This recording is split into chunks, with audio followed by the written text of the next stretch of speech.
Jen McCann.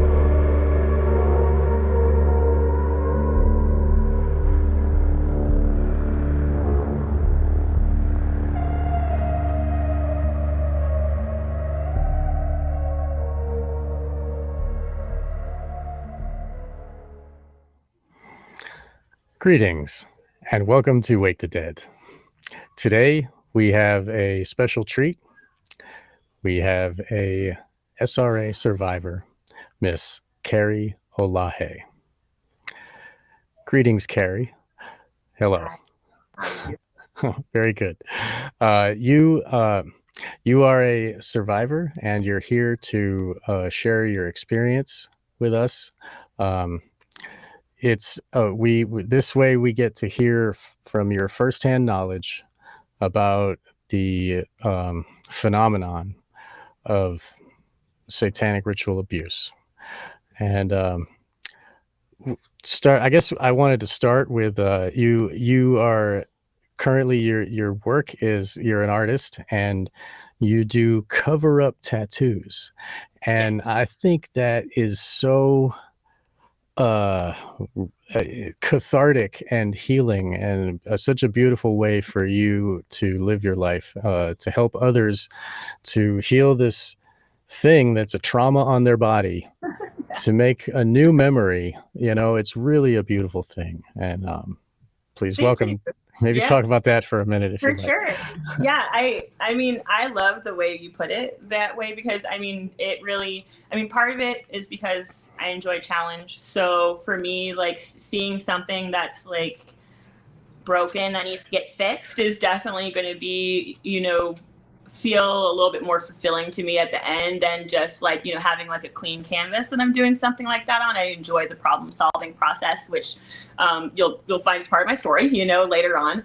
But essentially, like, I really, tattooing has always been very triggering for me too. It both makes me has been PTSD status, if people understand. With dissociation, it's a version of PTSD, working one-on-one with a client, like, is very reminiscent to being, with essentially like, someone who's abusing you as a child, because I was a survivor of child prostitution. And then in addition to that, I had, some occult abuse as well. So you're going to be dealing with a lot of blood in that. And, I managed to make my way into a profession where I'm dealing with blood every day. Wow. So yeah, it's a big part of it, is understanding everything about, the hygiene and sanitation aspect of things.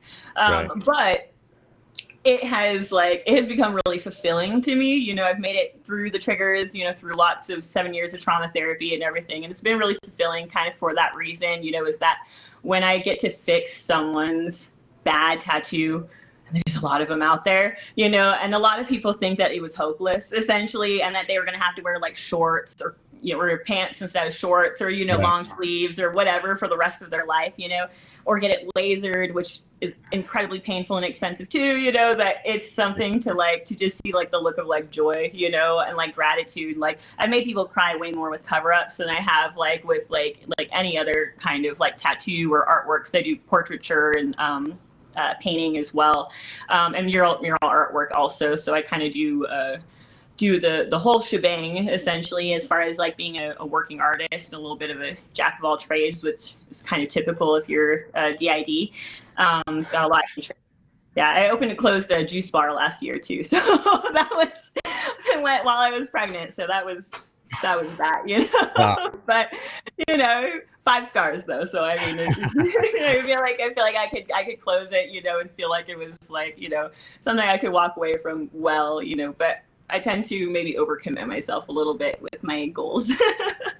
Well, I think that this is a very it's a beautifully poetic way of doing your life, even though there's blood involved. It's like the blood is healing, and it feels healing. Exactly. Right. And the people have this, I mean, it feels like a trauma when you're being tattooed. It is pain. And then like they see themselves in the mirror and they think of that, and and then they don't see themselves positively anymore. They're like, oh, that's a problem, and And then you My take that goal, away, it makes them think it's like, now I'm happy with my body. yeah, exactly. It's like giving people their body back. It's essentially taking my cover-ups, like I specialize in it really. Like I've been tattooing 13 years. I do a lot of like realism, color realism and everything, but I tend to do those styles even for the cover-ups. But my goal is always that like it doesn't look like a cover-up.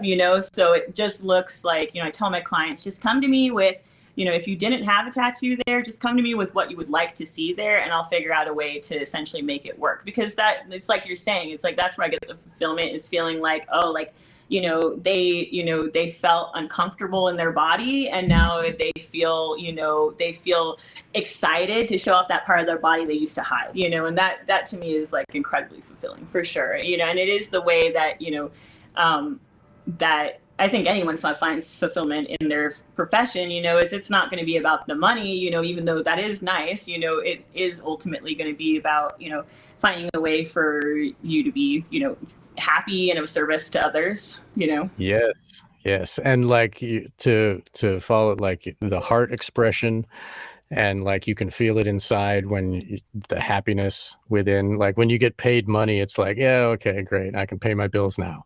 Yeah. But like when you're done something and they are truly happy and they have gratitude, it's a beautiful thing. And I'm glad that you live in that space all the time. That's great. I try to, no one's perfect, but that's like, that's where I try and keep my head at for sure. So you are a mom. You just mentioned that you were pregnant last year, and Yeah.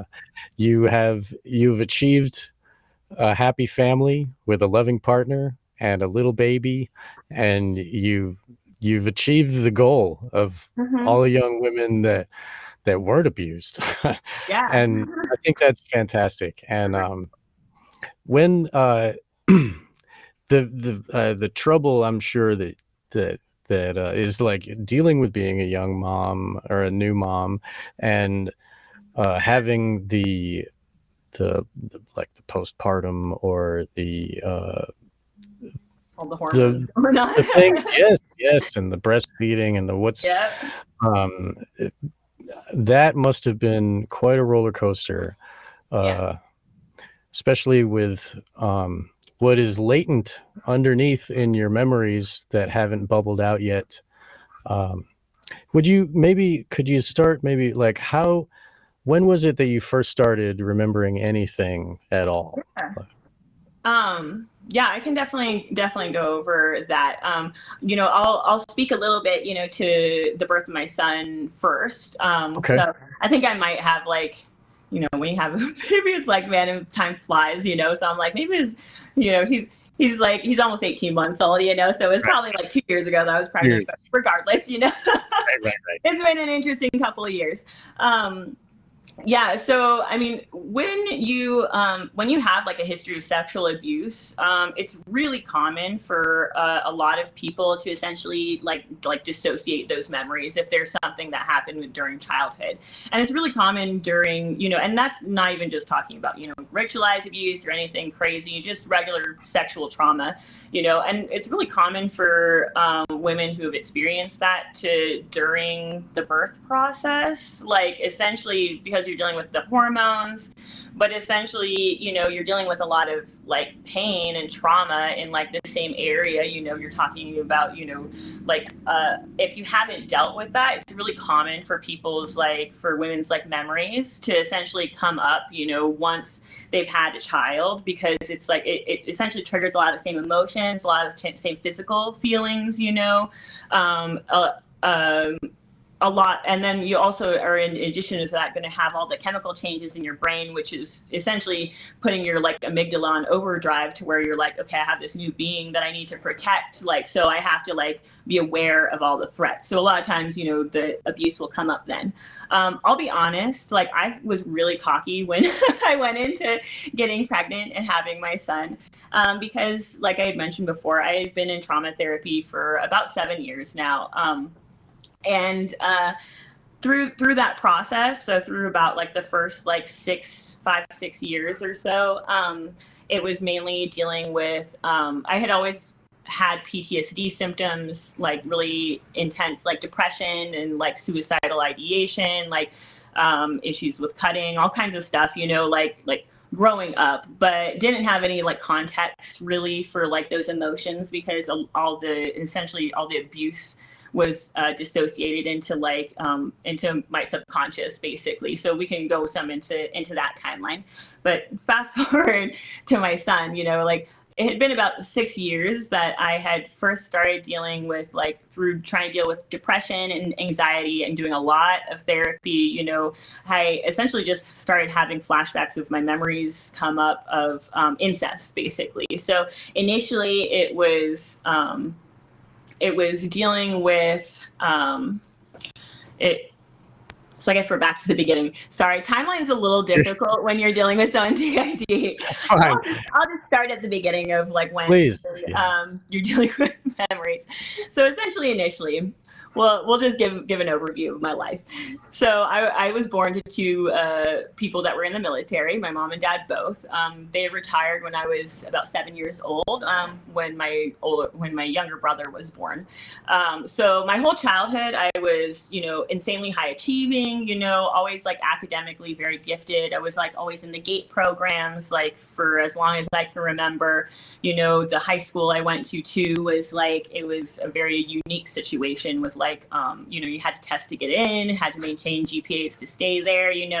It was almost all college classes from freshman year onward, so I went, pretty much straight into the U of A, to do my bachelor's degree and everything, because it was just like a given that I was going to go to college. Like there was going to be there's no like ifs, ands, or buts about it. But to be honest, I was really burning out, like emotionally and mentally. So I had always been very artistic and had always been encouraged to do that kind of stuff, but was very academic. So I had planned on going into something like environmental science, or maybe a theology major. Said, fuck it, I'm gonna do art.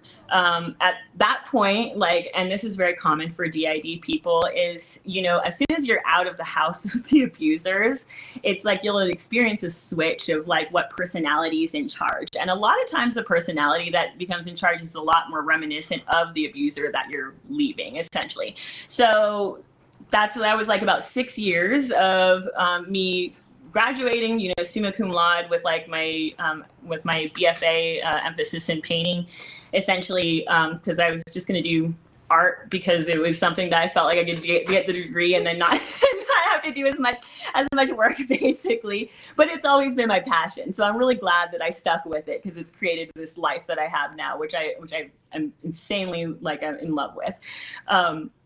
So it was 6 years of a hardcore dive into alcoholism, which is really common also for people who have gone through this kind of trauma. With that altar coming out and being in charge, essentially, like very reminiscent to acting, and then, treating myself the way my abuser did, so it was just about getting drunk, being like, really reckless and promiscuous and everything like that, just like, doing the college thing, but maybe, up to 11. So you have everyone in your life telling you you're okay. So I ended up graduating, starting my tattoo apprenticeship. The whole time, I was experiencing, like the addiction getting worse. I had depression, and anxiety, but I had like really hardcore seasonal depression, which would happen between like October and December. And that's really common for survivors as well, basically. Because that's when they do the rituals. It's a really heavy time of rituals and stuff. Right. I just assumed it was because my dad had seasonal affective disorder at the time, and I knew that he was an alcoholic, I knew the abuse that he had been doing to my mom and my brother, like physically and like emotionally and everything, like my whole childhood and everything. But I had this like weird facade where I didn't have very many memories about him specifically. And then the few things that I did were almost like, it was almost like I repeated the few same things. He's a great teacher. He taught me everything. And but it's like I had this hatred in my gut for him, and I just didn't understand it, So I was like, there's something wrong with me, But not true. Something wrong with him for sure. Yeah. We'll get more into that. That's so much of the gaslighting with anyone that goes through psychopathic abuse, is convincing you that you're the problem, all this stuff, So yeah, I was really struggling. I started my tattoo apprenticeship. I started tattooing within about 6 months or so. And then met my partner, who I'm with now, pretty quickly. So I drank probably for about the first year of us dating, and it was like incredibly toxic and a horrible situation. And then I got sober. So I've been sober about 13 years now, 12 years now. But with that, comes another switch, is essentially like once we hit our bottom, and it was kind of like do or die when it came to getting sober or dying, because Right. at that point I was so reckless with everything that it's essentially, like the system has kind of a reshuffling in big changes in your life. And essentially the part of me that had been out prior to, the college atheist alcoholic, like crazy part coming out, essentially the sex kitten part, the part that's like, the like created to be the front of like a presidential model type thing. You know what I mean? So very no anger, no sadness. Everything's like a joke, and you're just like I don't know how to describe it. It's just you're there to just be like clever and entertaining. I call it the tap dance a lot of times, like when that part like comes out, when sometimes we get triggered by really narcissistic individuals or something like that, because it's like a defense mechanism. It's like that part was created because we were taught there's freeze, fight, flight, and then there's fawn, which is a dissociative experience of trauma, which is essentially you've learned that the way as a child you survive trauma the best is essentially by doing what the abusers want and doing it above and beyond, basically. So whatever persona they're looking for, you're that to a T, and you don't even think of it. In fact, it would look to the outside abuser or the outsider like you enjoyed what you were doing, because it's almost like you take it upon yourself to play that role even more so than what the abuser is specifically asking, because you're trying to like head off some future abuse, basically. Yes. By being extra good, essentially. So back So to that's what came out after the drunk person was put away. Now you have the sex kitten came out. No. So that was a sex that was during college days. Yeah. Right. Yeah, which is very common. You'll find, it's like that. People who have had this kind of abuse, go into some sort of sex work. It's like, I did a little bit of stripping and different stuff. I was serving, not stripping, but still, I was working in a strip club. Right. You have like a different view of sexuality a lot of times, and like that part of you essentially feels completely in control only when it comes to something like sexually related, basically. Like that's how you're taught that you're safe. That's how you've been taught that, like, you get some sort of like power or status in the world, So, so essentially like that part of me, it's very common to have like addiction, and like your sex part is kind of goes hand in hand. Part of the addiction too, right? Yeah, because it gives exactly. you dopamine also, right? I mean, it feels good. And, and there's also a lot of times when you're being abused, like drugs being used or forced upon you or stuff. So it's really common, like even in just like sex trafficking situations with like older kids or something, they get them hooked on drugs, and because there's a level of willingness that's there when someone's addicted and just kind of off in la la land, you know what I mean? Like, and that plus all especially you can hold for that person now, to perform the behavior. Right, because like with heroin or downers, especially, I guess all they want is the next fix. They don't care about anything else anymore. Yeah. You know what I mean? And so like it erases the will. So in that way, the magician can put his own will in there. I'll give you this if it's the ideal carrot. It's perfect carrot for those type of people. Yeah. Yeah. Exactly. And that's slavery for like all types of young women that are trafficked. Not just SRA. Like pimps will get girls hooked, and then they stay willingly just to get. Well, and most girls too that are prey for pimps have been abused in their life, and if you have PTSD, the likelihood that addiction is going to be more appealing to you than another person that doesn't have it is much higher, because you have a lot of chemical processes going on in your brain that, that a fix essentially does help you to live a more normal life like everyone else, because you know your brain is so fucked. There's so much pain inside that needs to be calmed. It's like you have to, like, you know, and that's why I think it's really common for, you know, the addiction to really take over a lot of like abuse victims' lives, you know, up into 20s and everything, and into, you know, really hardcore in 30s, because it's when you start having those dissociative barriers come down,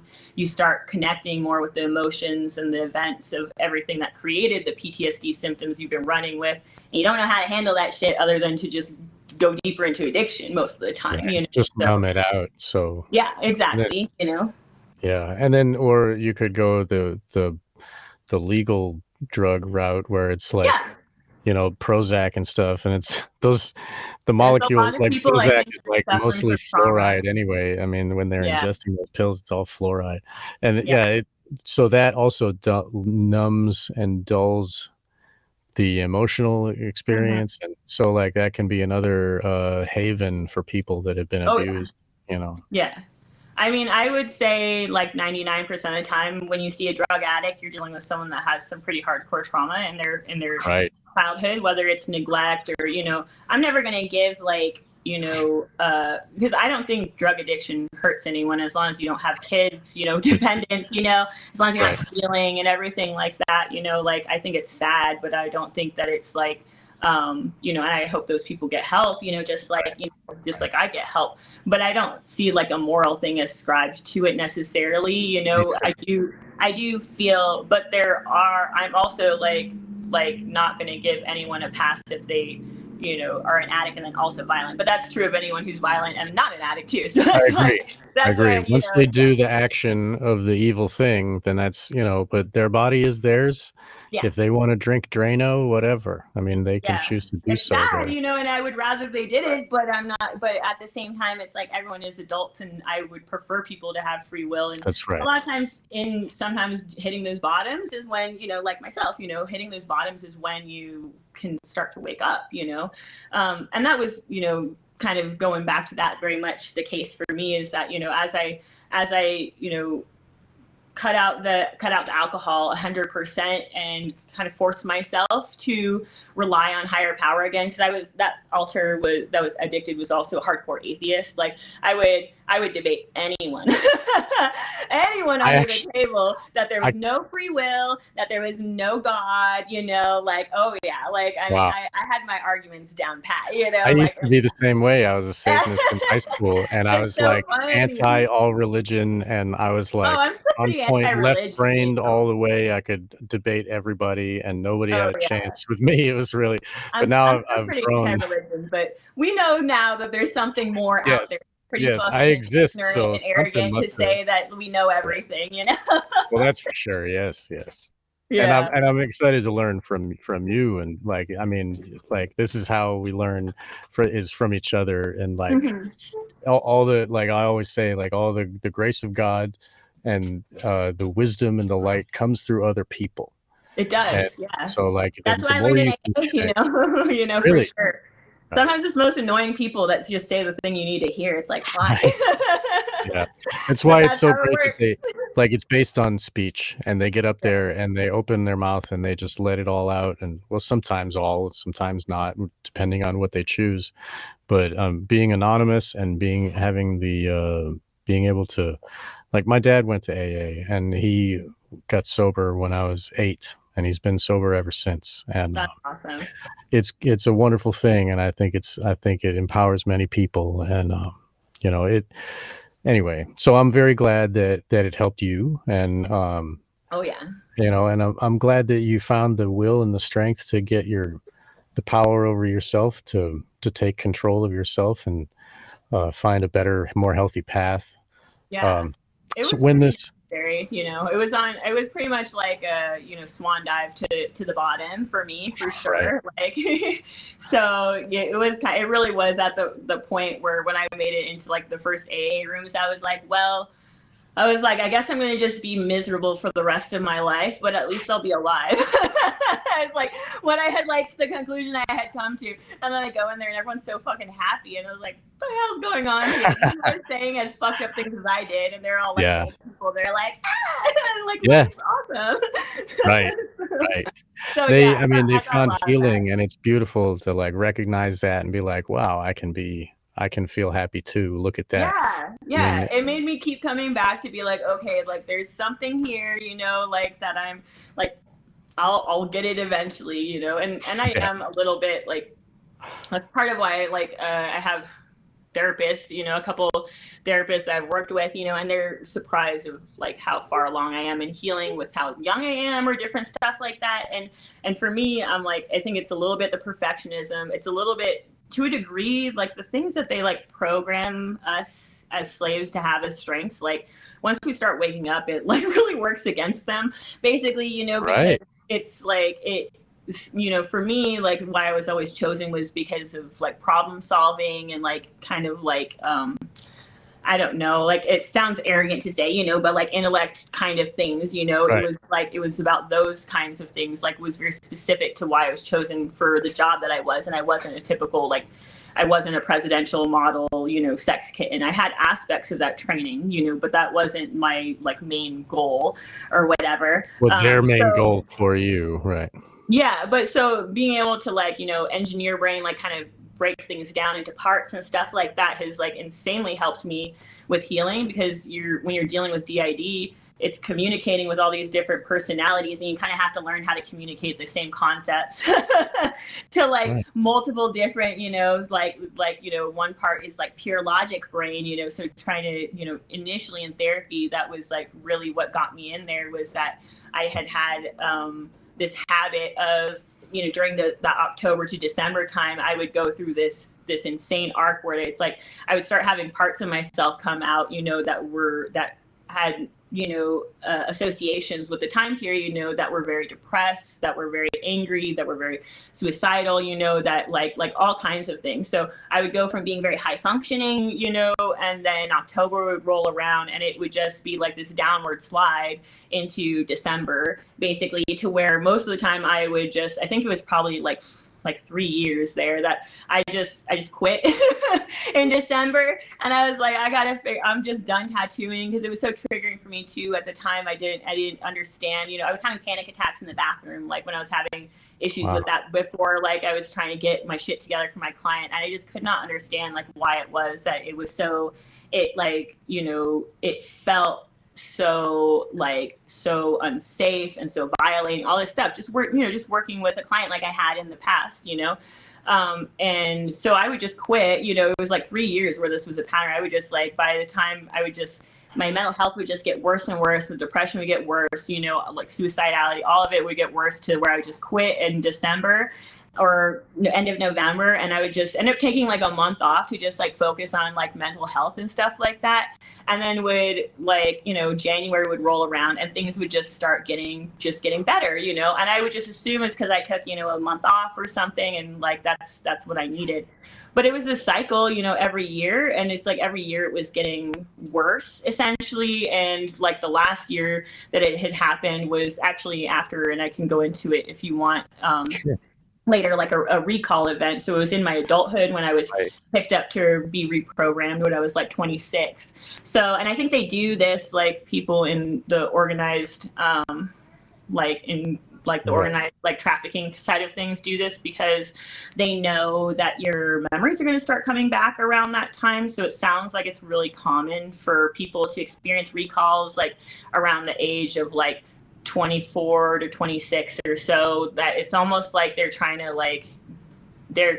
essentially kidnap you or get you in a situation where they have 100% control over you, to essentially call out all the different parts that they created as a child and reinforce the programming to make sure that that you're going to be silent, to hopefully essentially either head off you having memories so that they stay suppressed, or essentially if you do, that you'll go through essentially what I've gone through a lot of times when dealing with flashbacks, which is you deal with a lot of self-destruct emotions and like suicidality. Basically they convince, the stuff Right. that you're remembering is They don't horrible want you anyway, but getting they old to tell also, your stories, right? yeah, but they also convince like parts of yourself, that like they literally tell you, if you remember this, like you're going to go crazy and kill yourself, and like that part of you is a little kid and like totally believes that. So, and their job is essentially to come into the consciousness, you know, as soon as you start remembering stuff, because that's what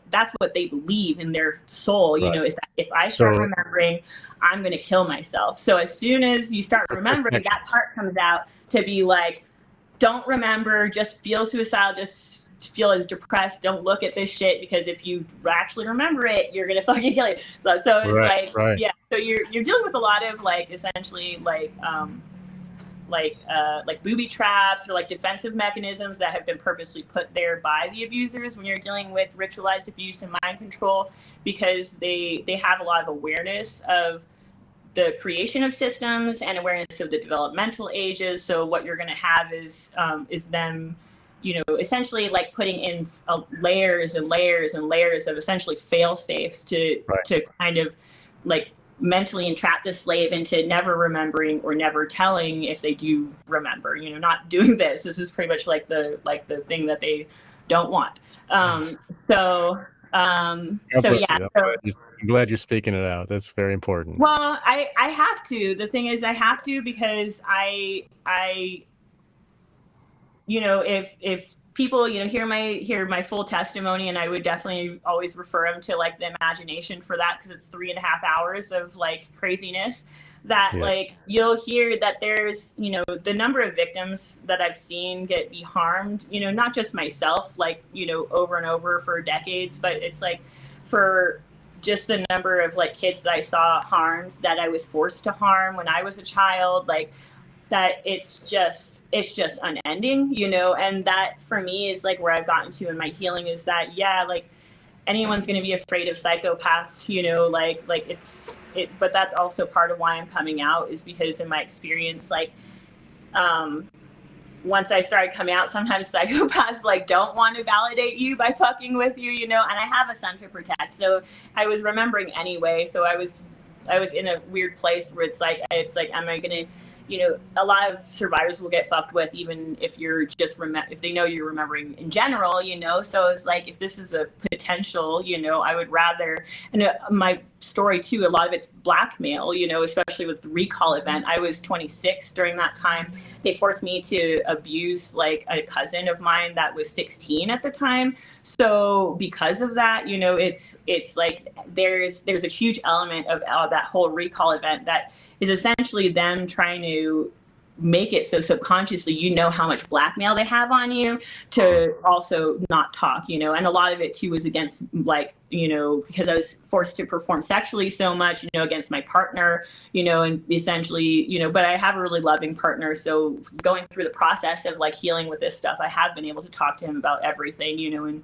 and essentially, you know, be, you know, loved through all of it, because he understands there wasn't any free will in any of those, you know, in any of those instances, you know, that if there was some consciousness there would not, I would not have been used in that way, basically. But that's what I'm saying. For the blackmail side of things, you know, they try and convince the victims too, that essentially if anyone finds out that you're going to be the one that's going to jail, that you're going to be the, you know, even as a kid, you know, you think as a 6-year-old, when I was like being forced to hurt a girl, that I think if the cops show up, then I'm going to be arrested along with my abusers, not realizing that, no, like I'm a child too, like that. But they really implant all of that in you, you know. So for me, like I was really like at a really dark place, you know, when I was had a lot of the stuff coming up. It's like I had the recall, which was a whole nother like list of like abuse things that had happened to me, you know, and then all the stuff from my childhood, you know, continuously coming up. And I was like really desperate. At this point, what's that? Sorry. No, at this point, you've recalled the incest with your abusive father. You haven't yet? No? Okay. No. So this is essentially like getting to the bottom of like having the addiction for years. Yeah. Just addiction, PTSD symptoms. I had been sober at that point. Got sober at 24. So I had been sober for a couple of years at that point, but that was also part of why I was struggling so much, is I was like, I'm sober now. Why is it that I'm still going through like the same stuff? You know, the mental health stuff wasn't getting better. It was getting worse, you know, and because you didn't have the booze to heal, to salve your wounds. I didn't have the booze to suppress that stuff anymore. Exactly. You know, like, And I've always been a proponent of using marijuana medicinally and everything, but Good. still, Me it's too. like it doesn't do much to keep programming in place. No. I have So heard that, yeah, I've heard that it actually helps to dissolve the programming and help I you have to heard and read process that it as well. first. Yes. It's been It part of my helps. story I during mean, the healing, so it right. could And have something. if you're having bad dreams, if you smoke lots of cannabis during the day, you won't dream at night, so you can get I good. I have been lucky enough not to have nightmares for that Good. reason, except for what I was going to say is on this Buddhist retreat, because I was Tell me. 100% sober. I had been practicing Buddhist for several years then, from when I had gotten sober. Like that's the practice I found was like Tibetan Buddhism. It's what my partner practiced, and I found essentially like all the arguments I had for atheism, I found in Buddhism, but for the existence of like, an Right. ultimate creator or oneness. And it just blew my mind. And I was like, all right, like, and it gave me concrete practice that did help. The stuff that actually did help with me was meditation. That was like the only thing that really helped like me to like feel like I had any sort of like working on the anxiety. And at that point too, I had been trying pharmaceuticals for probably about a year too, because I had been at the point where I was getting really desperate to get some stability in my life, so I was, like working, I had been with a therapist. The only reason I got with the therapist initially was because of these arcs that I had, and realizing the insane physical symptoms that I've always dealt with, which is like really painful nausea, a lot of dry heaving and stuff like that. And one of my coworkers was just like, "Oh, my girlfriend has that, and it's what do you want to call it? It's anxiety." And I started like realizing, I was like, oh, I was so dissociated from my emotions at that point. It's like I don't know how to describe it. It's like when I first went into therapy, I had tried it many times with women therapists, and I felt like we were talking two different languages because I didn't have a language for emotion, like all my emotions were so dissociated. Like I said, the main persona that was typically out didn't feel anger, didn't feel sadness, everything, it was the kind of person that they want, if you're just a ditzy sex kitten, it's just like, Right. Everything's cool. So having some awareness of like, sadness, anger, all those emotions that I was going through, it's like I wasn't noticing them as anything other than physical symptoms. And it wasn't until I started going to therapy and talking with a male therapist who was very engineer brained, that he was able to like break down what I was feeling. He's like, these are emotions you're feeling, So it was, it was eye opening. I had a good therapist at that point for a couple of years, but still was struggling, was trying medication at that point, not helping. I ended up on a Buddhist retreat where it was, a really intense one of a teacher that I had followed for a while. And you do fasting, you do chanting, I think it was 5 or 6 days, of just being 100% like spiritually focused, and me just trying to understand, what I was going through. And I experienced my first like nightmare, like flashback kind of like on that retreat while I was camping. I didn't understand it at the time.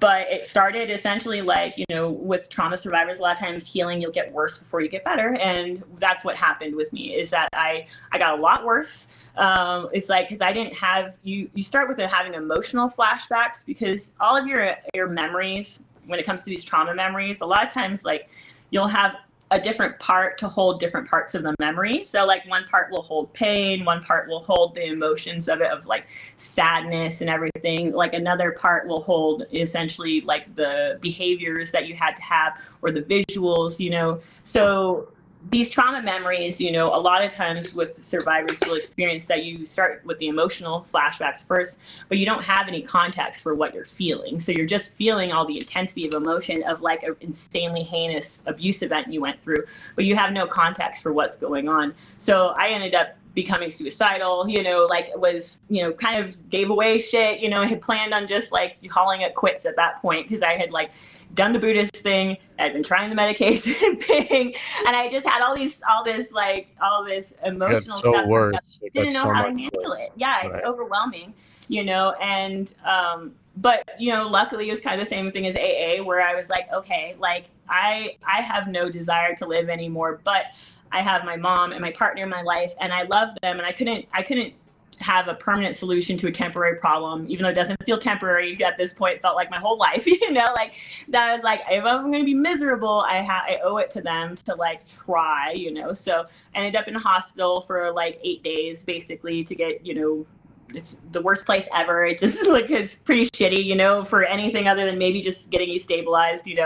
But then after that, the real healing began, because I did start just really focusing on therapy at that point. I was not functioning well enough to work that much, so I was doing a lot of therapy, basically. And with it, just, started coming up, that first it starts with sexual abuse memories, that I had been sexually abused. And like, there were all these, and people, when they ask about it, like none of my memories came up during hypnosis. None of it came up in my therapist's office or anything. For this, it's always an organic, like, I don't know how to describe it. It's like, it feels like you're being transported into like, another reality, and you feel a lot younger, and you feel like all those things are still happening, and the world is just like that.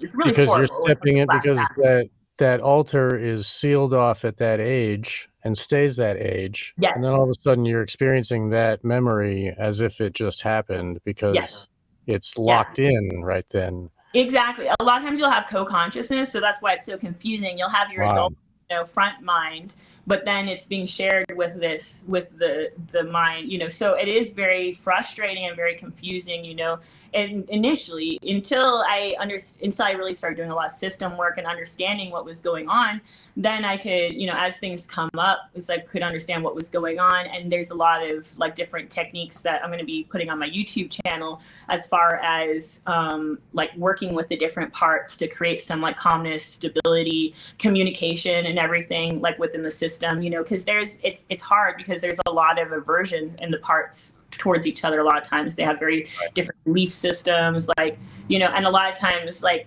you're saying, the young part is stuck in that mentality, and in that place and time. So in that fear. And that, exactly, 100% in that fear. You 100% believe that fear, for sure. And every mind control slave is still, unless they've healed their stuff, is still operating as if all those fears that they had as a child were 100% true. They might not have a conscious awareness of why they're doing it, but you definitely are. So I essentially had, that's when incest memories were coming up about my dad, my uncle as well, who's a pedophile, and then I worked on that for several, maybe about like a year or so, and then as like more flashbacks were coming up, and being triggered by daily life events, or just by doing the therapy itself, it's like once you create like an attitude in your system of like that, there's not going to be a lot of there's not going to be judgment on what the part had to do. Exactly. And there's some recognition in the system that like working with the therapist actually creates some relief and healing for the different parts. Other parts will come forward then to be like, okay, like now we're ready to deal with our shit, essentially. And it's always very destabilizing every single time. It does not get easier. It does get a little bit better when you have awareness, like later on, but you still do feel that the same intensity, now 7 years into healing, and that's part of why the last couple years have been so bad for me, is because of the ritual abuse memories.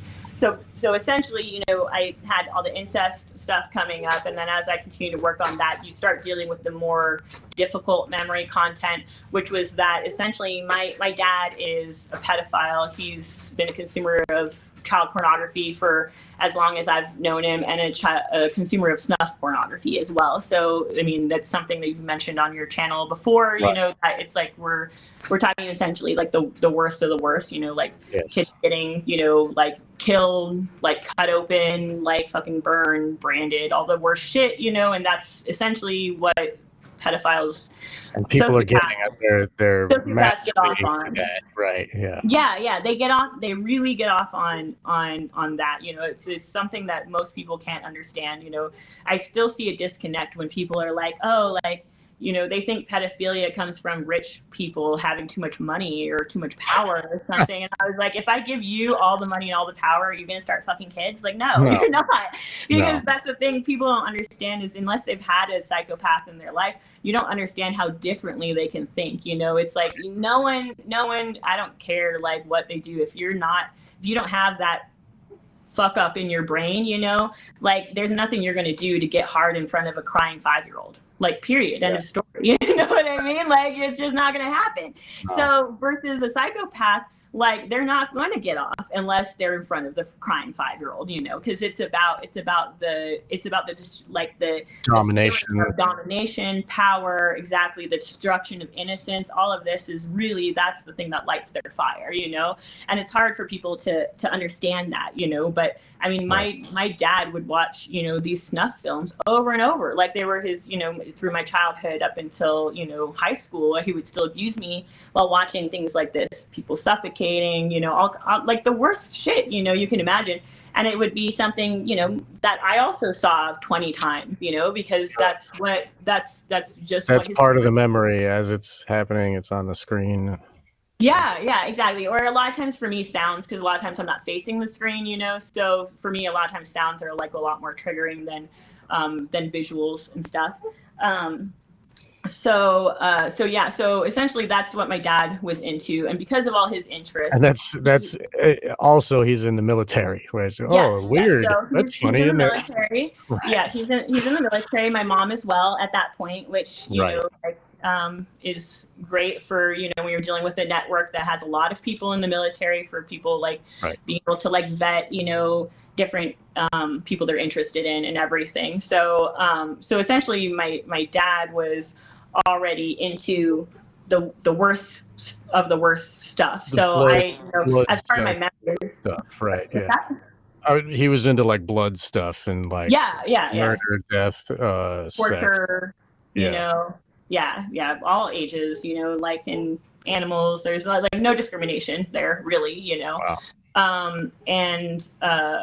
So essentially, you know, dealing with the incest came also with dealing with all the memories of the porn that he liked to watch, you know.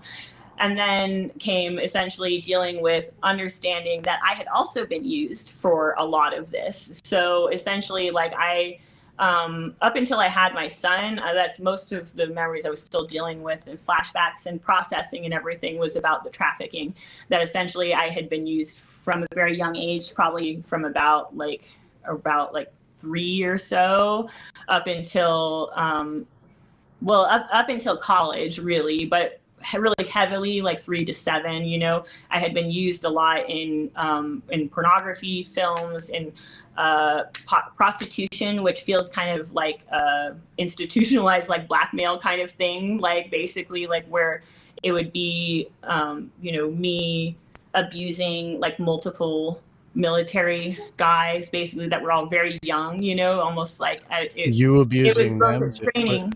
They're abusing you. No, yeah, exactly. This is like the hard semantics, you know, because it's like, especially when I'm dealing with like this part, you know, is like there's like this feeling that there was like an air of like willingness there, you know, like, and everything. So they convinced you of that. I mean, this is I mean, it's totally false.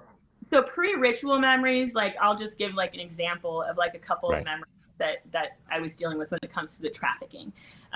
You know, like the one I was just referencing basically was like an instance where essentially my mom has always been really loving and supportive, but was abused and really blind, you know, my whole childhood. But she would go for training for sometimes a month, sometimes several months at a time, essentially. And I would be left with my dad as like my 100% sole caretaker. And during those times, it was like, you know, regular programming, basically. So that's both abuse, you know, like an event like I'm going to describe right now has multiple functions, you know, like they're going to be making money off of it. They're going to be able to blackmail people off of it. But it's also like when you're trying to create like a mind-controlled slave, basically, you need to put them through tons and tons of trauma. So it's also it's also, they're going to be using me for that, you know, not just because they need a willing victim to do those things, but also because that victim, they have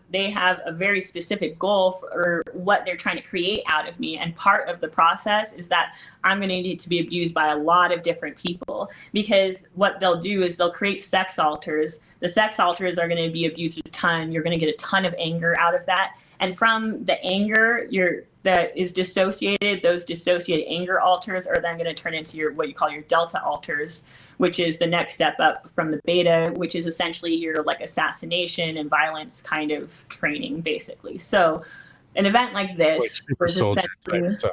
Right. Yeah, exactly. So an event like this was basically me being about 5.5, like I just started school, and my being dressed up. Props are usually a big part of stuff, you know. So being dressed up in a really frilly pink dress, and that I was being told that it was going to be a party for me and everything. And we would go to this this very institutional style apartment complex, which I just consider it military runoff. It wasn't on the base, you know, but it's it was all military people. It seemed like that lived there. And this is in Texas, in the San Antonio area, but I'm not sure if that's exactly that or one of the suburbs. But regardless, a lot of survivors have experiences in that area, basically. So in any case, so I had, I was taken there with my dad, you know, put in really frilly pink dress. You know, I get there and it's a party, you know, with 3, you know, probably 18, 19-year-old guys, all buzz cut, shave head, they had just, you know, gone through whatever. Exactly, you know, so 3 dudes sitting kind of awkwardly sitting on the couch. They were watching a sports game at the time. I come in, there is a cake on the table, you know, there's essentially what I call him Shmuel, who is the beta trainer that I had. So he was always there when it was a filming incident, when it was a training incident like that. There was a lot of bestiality training incidents and stuff like that. But he was essentially, my dad was my full-time handler, but this guy, and he had a daughter who was a couple years older than me that he would use to role model training. He was essentially my full-time beta sex kitten trainer, you know. So essentially everything that he did with me was pornography or prostitution related. So essentially he was there, and he was my mom knows of him now. He was a family friend, you know, so the daughter was a family friend, you know. So these people are very look very normal on the outside, you know, they're just people you have barbecues with and shit. So in any case, he was there, you know, and there's a big show of it being a party for me, you know, and getting essentially I don't know, I guess, you know, any porn, footage of you know, the innocent side, you know, of me basically. And then it shifts into essentially a porn being put on, and then being told to essentially go over and be orally raped by these three men that were on the couch. And unfortunately, fortunately, I don't know what to say in this situation, you know, but basically, it was the first time that I had been faced with you know, this kind of situation, as far as multiple guys and everything. So even though I had training for that part, there was essentially some resistance to a full switch, you know, and some fear and anxiety and stuff like that. So essentially, you know, it's they tried forcing me to abuse the first guy, and I just was constantly gagging and couldn't do anything. So my dad took me into the next room, kind of smacks you around a little bit, and then starts being essentially very sexual, speaking very sexually to me, putting his finger in my mouth and different shit to essentially trigger the sexual part to come out. Because the part that the beta sex kitten trainer had been training was, you know, it it's always going to start with someone that's like incested, basically, because, you know, you've been abused for a really long time, and you are already going to have like a part that considers like the being sexual from a young age like normal, because it's never not been normal. You know, you've been abused for so long. So essentially is triggering, you know, the part to come out that, you know, that was used to being, you know, performing sexually with my father, and that, you know, had been called out often with this sex kitten trainer and his daughter to essentially, you know, do the training up leading up until this point, you know, and a lot of that was just essentially, you know, not to have like a gag reflex, basically, you know, and just be able to perform sexually. So it was essentially, you know, him bringing me to the room to force the switch, and then, you know, trotting me back out to essentially, you know, kind of finish the job, essentially, which is, you know, which was essentially, you know, like being orally raped by each of these three guys. And then the whole time, you know, there was a camera set up in the kitchen that had, you know, been filming the whole incident and everything. And, you know, and in that instance, it's like that, like even remembering, you know, like my dad staying over at that apartment that night and like sneaking out because I was hungry, because my dad had a really hard time being anything other than a bachelor when my mom wasn't there. So it's like I did go through a lot of like neglect and stuff, like when he was sole caretaker of me. He's, you know, he's always been an alcoholic, and his focus was on partying and stuff. So basically, like, you know, sneaking out to go like sneak a bunch of cake, you know, essentially at night, you know, and hoping, you know, being afraid that they were going to hear me, you know, and then abuse me again, because like I was abused by my dad, you know, and that guy both. So yeah, so that's like one, you know, instance of something like that, you know, and like I was gonna say, and then like later on, you know, it's like even being gang raped by, like, actually, you know, gang raped, you know, and that's like, that really is like, I mean, I do have like an, and this is like where it's like, and I don't know if you need to put an extra trigger warning on the beginning of stuff, because I do like sharing my journaling images that I do. It's been very beneficial to me, feeling like that part can get their story out. But also I feel like it's like really important, because people, when they hear about trafficking or they hear about this kind of stuff, like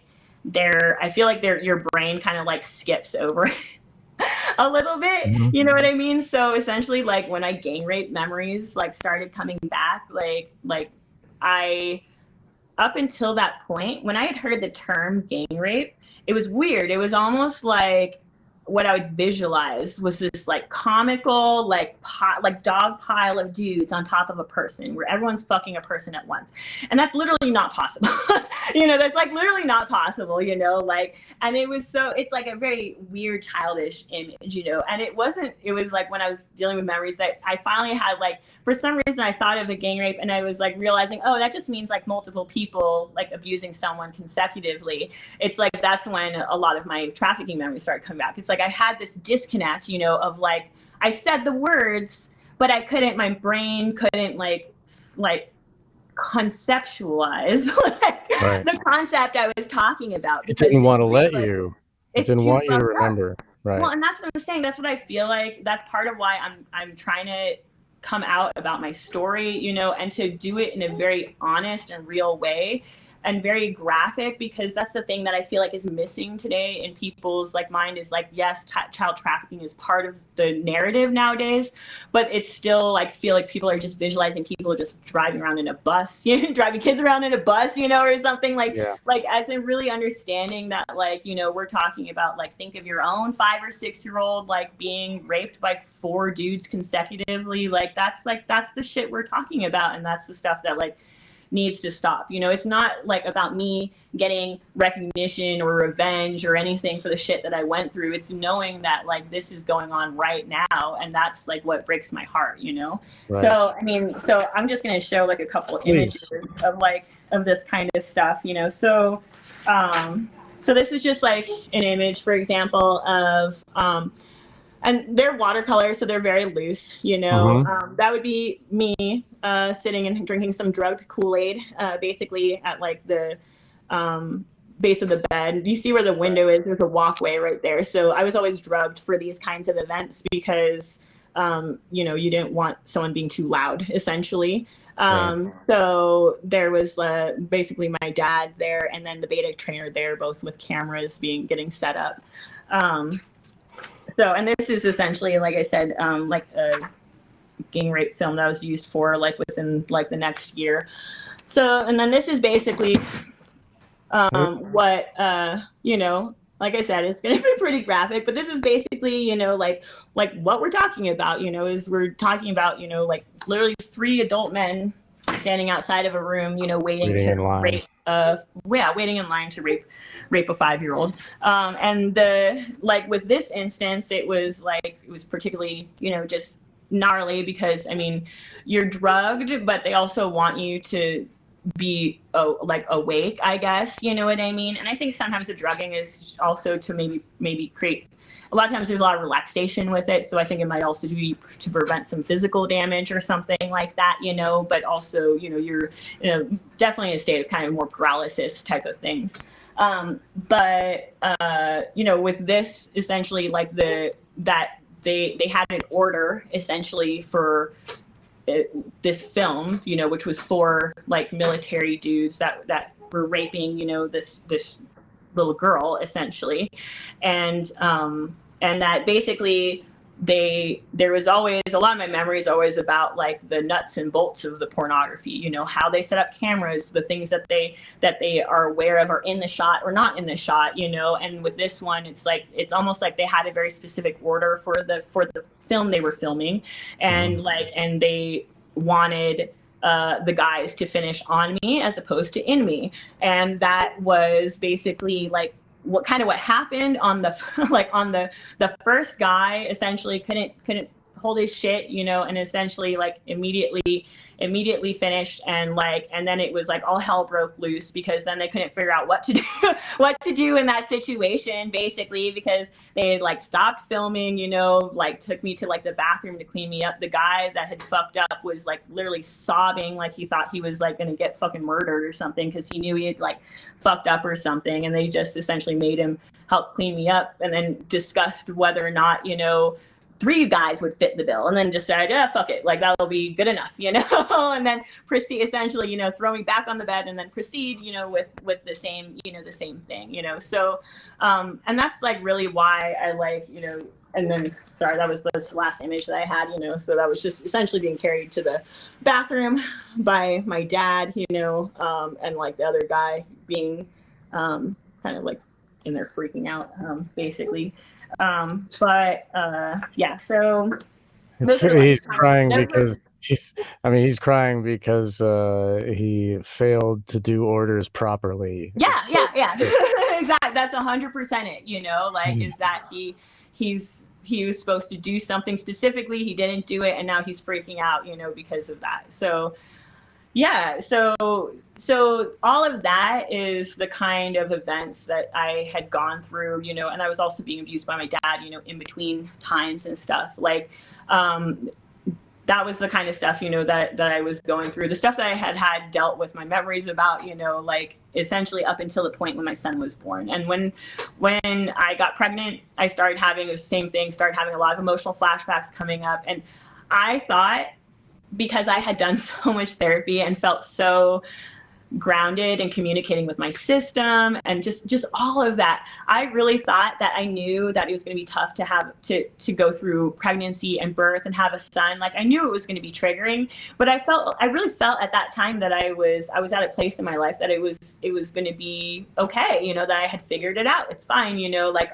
shit'll come up, but I know like how to address those parts, how to gain some stability again, how to use my therapy, you know, therapists and skills and all that kind of stuff. So essentially I was like, all right, cool. Like it's worth it. You know, we had come to a place in our healing where I had always been afraid of having kids for reasons I would find out, you know, like I'd always been really afraid of having kids and it said never, never, never, never, never. And then I came to a point in my healing where I was just like, I could see myself, you know, like, you know, really being loving and open and just like, you know, the things I'd said never, it's like, it seemed like a really joyful thing. And me and my partner had been together for like 10 years and he was on the same page too. So we were awesome. Like, go, you know, we were like, let's go for it. Beautiful. Unfortunately, like it also, all that joy also came with like some of like the most intense pain that I've ever felt, you know, ever since I was really young, you know, and had these experiences like happening to begin with. And that was just basically that once he hit a couple months old, like I had a lot of emotional flashbacks coming up that I didn't have context for. I just assumed his hormones or like postpartum type stuff, you know. But when he was like a couple months old, around the age of when I had my first ritual abuse memory, I was about 4.5, and I had been, you know, I would say forced to hurt a baby, but realistically, it's like you're a 4-year-old. My dad's hand was over a knife during a ritual the whole time, essentially, and he killed the baby. But essentially, what he did is he disemboweled it. I found out later that it's like a druidic kind of ceremony.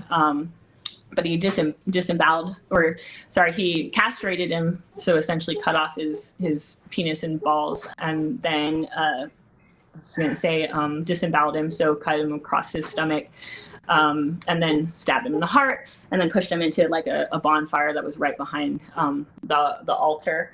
And I can show like a quick image of. And this memory came up while you were. This was. What was that? Were you breastfeeding or changing a diaper? And it just no, like flash of lightning. I mean, no. So I basically was like, you'll find a lot of survivors, like when we have memories coming up, like I will be trying everything in my power to push it away and not have it come up. So it was like months and months of like understanding my triggers. Like, so essentially it was like my son, when I was changing him and seeing him naked, it's like it was so triggering, and I couldn't understand why, you know. It's like that I felt like he was going to get hurt or something, you know. And it's because it's like, you know, I had never really been around a little baby like that, you know, much other than in the memories when I was younger, you know, where I had been around him during like ritualized abuse incidents. Right. So I didn't understand the emotions. I was like, maybe it's just postpartum. I started doing a lot of therapy again and everything. And really, it was kind of same as always, like when you have big stuff. Well, it's the same as the first time, basically, that I essentially got to a point where I was feeling like I hit a bottom. It was December again, you know, so it was the same slide, like, and I had felt it was good because I had not gone on that same slide like October to December for several years at that point, you know, because I would get worse during that time, but there was so much system communication. I could do a lot of things to essentially help the PTSD symptoms or like head off triggers before they got really bad. And my life was very stable, you know? So I went back to that same kind of thing where October, it's like I was functioning less and less, you know, and then December came around and I was like, I just quit everything. I was like, I don't understand what's going on. You know, I basically realized that I didn't want to go to the hospital because it's not a great place for healing. It's an okay place for stabilizing yourself, but I knew I wasn't going to actually kill myself. You know, I had a son, I had my mom, I had my partner, you know, but it's still dealing with all those emotions, you know, of stuff. So I was like, I need to put myself in a place, you know, which was just my mom's house, like in the neighboring town, to just focus on therapy and figure out what was going on, you know. And really, that's why you see those watercolor journals, basically, is that I kind of just needed some alone time, basically. Like, it's like I had the emotions running through my head nonstop. I had like images of like blood or fire just like going through my head nonstop, but I didn't understand any context from, because I felt like I had to keep my shit together to work, to be a mom, to do all this stuff, you know. So it's like you're used to just like putting that wall up and keeping it there because you're just trying to keep your shit together. So, but I knew that that I wasn't going to be able to anymore. So I took some time, you know, to just really focus on understanding all of everything that had been coming up, because I knew at that point that that's what it was, is that, you know, it's dealing with flashbacks, and that essentially like I hadn't, it's this feeling of needing to vomit a lot of times, like that, but mentally like I don't know how else to describe it, where it just feels like the amount of like pressure and tension and just like it, you know, that feeling of just like, I gotta get this out of my fucking body, you know, like feeling, you know, it's that feeling to it. So I knew that's what I was going through, and that's why I knew that's what I needed to do. And it was interesting because writing, if you listen to Kathy O'Brien or any other survivors, writing really is your tool as a survivor for anything. It really is. Like, it's the thing that will help tone down the emotions as you deal with the flashbacks, because just the act of you putting pen to paper shifts, it from one side of your brain to your other, and then it takes it from being purely emotional, brings it into the present, into the logic side of your brain. And so most survivors will have the feeling that, like, no, I can't put this horrible shit on paper, it's going to make it real. But the thing is, it's already there, it's already real. And every time my experience is that I go ahead and like put it on paper, and then everything is, it's like the emotion suddenly I have perspective for what I'm feeling. It's not as overwhelming. So I was doing the journaling, but essentially, like, I really believe that you have to give the parts what they want when it comes to healing, and like you have to not have any judgment. So with that part of me, we're dealing with a 4-year-old. She wanted watercolor. That was like, it felt like the only thing that was going to allow her to tell her story, essentially. And for that part, she was like, I need watercolor. And once I started journaling the watercolors, it made sense to me. Why? Because it's like all these memories, they deal with so much blood, and it's a very, I don't know how to describe it. Everything is very like fluid, and like all this shit that you're dealing with, that it felt like that part of me felt like she couldn't be like express herself or be understood unless we were working with some sort of medium that really just like writing wasn't going to do it. And a 4-year-old can't write. So it's understandable like why that wasn't going to be the case, so we could kind of interpret some stuff like while we were journaling, but it really took doing the actual painting, so with that, like that was like, one of the I was gonna say Wow. So that's out in the woods with an so that's out in the altar. woods. There's just for the listeners that aren't seeing it, it's there's a fire in the center and a circle. And there's a stone altar, like granite, and there's people in dark robes and then red robes. Maybe those are okay. So this 4-year-old piece of you needed to speak these memories, and so you found a retreat, and that way you were able to focus more and get more together with your memories and not have to deal with the changing diaper at the same time, because like it'd be tough. So it wasn't, so the first time when I was dealing with stuff, I went on a Buddhist retreat. This time I did not. I just essentially chose to make a retreat at my mom's house, basically. Like, she's always been really supportive for me, like, especially through all my healing and stuff, which I feel incredibly grateful about. Like, it's not very common, when you're dealing with people that have like really hardcore like abuse issues. A lot of times like the psychopaths or sociopaths will pair up with a narcissist, so the women will also have a narcissist as a mother, but sometimes like they end up with a codependent instead, so because those are equal, my mom was an abuse victim, equally brainwashable, so she was able to be really like, both by my dad, and then essentially institutionally when you're dealing with like, I had teachers, I had doctors, my mom's co-workers, my dad's co-workers, all these people that were essentially also in on abusing me, that were helping to kind of like smooth over anything that might have come out, secrets and like and so your mom was abused. Does your mom have is it tough for your mom to hear about your abuse, because she blocks it out? Like, from what I've learned with circumcision, the moms don't, they refuse to believe it hurts. That nope, not trauma, my son definitely not circumcised. Well, thank God. He's a water birth, because awesome.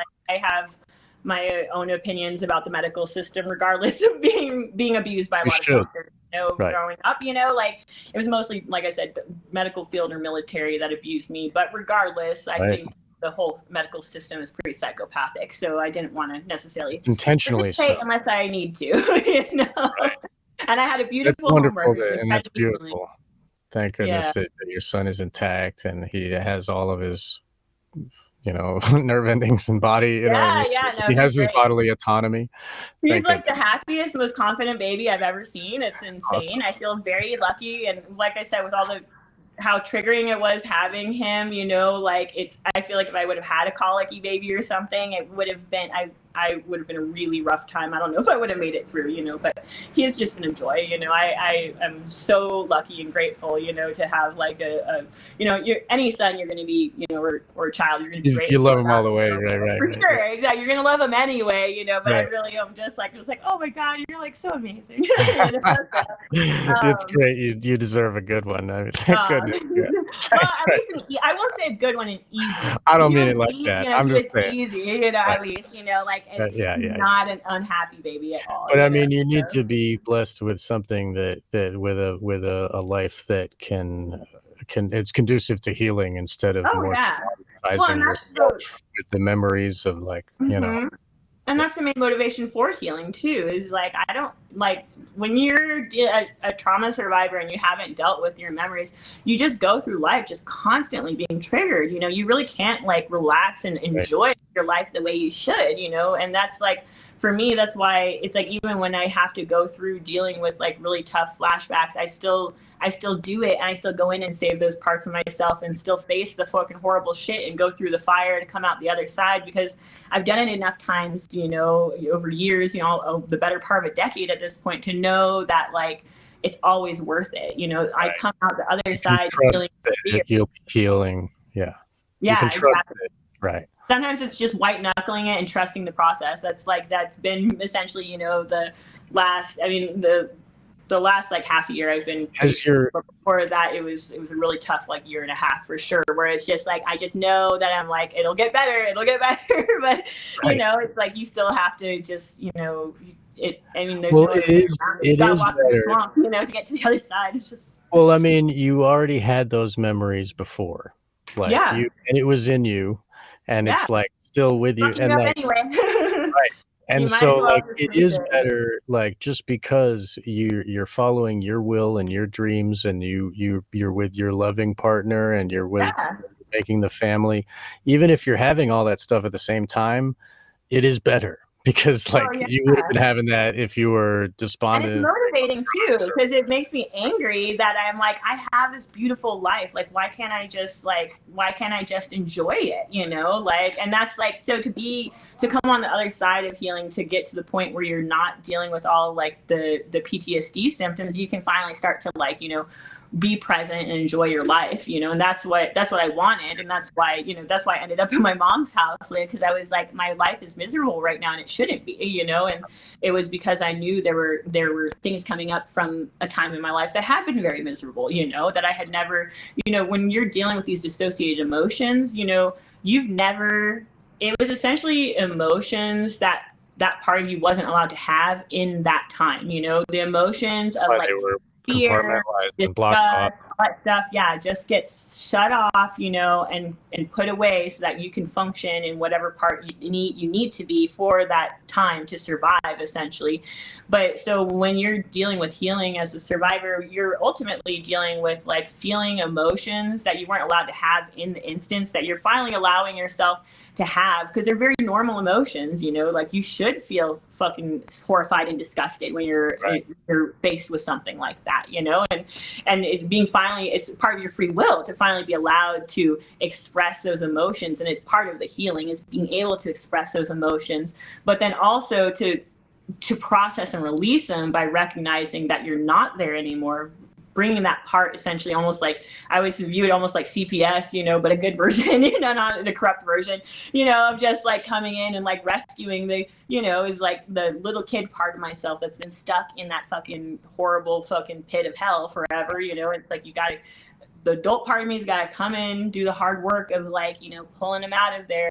But what ends up happening is like, that's just part of myself, and it's part of myself that was holding me back. And now it's like, you feel like it's free and able to like, enjoy the life that we do have, which is very abundant and very beautiful, Right.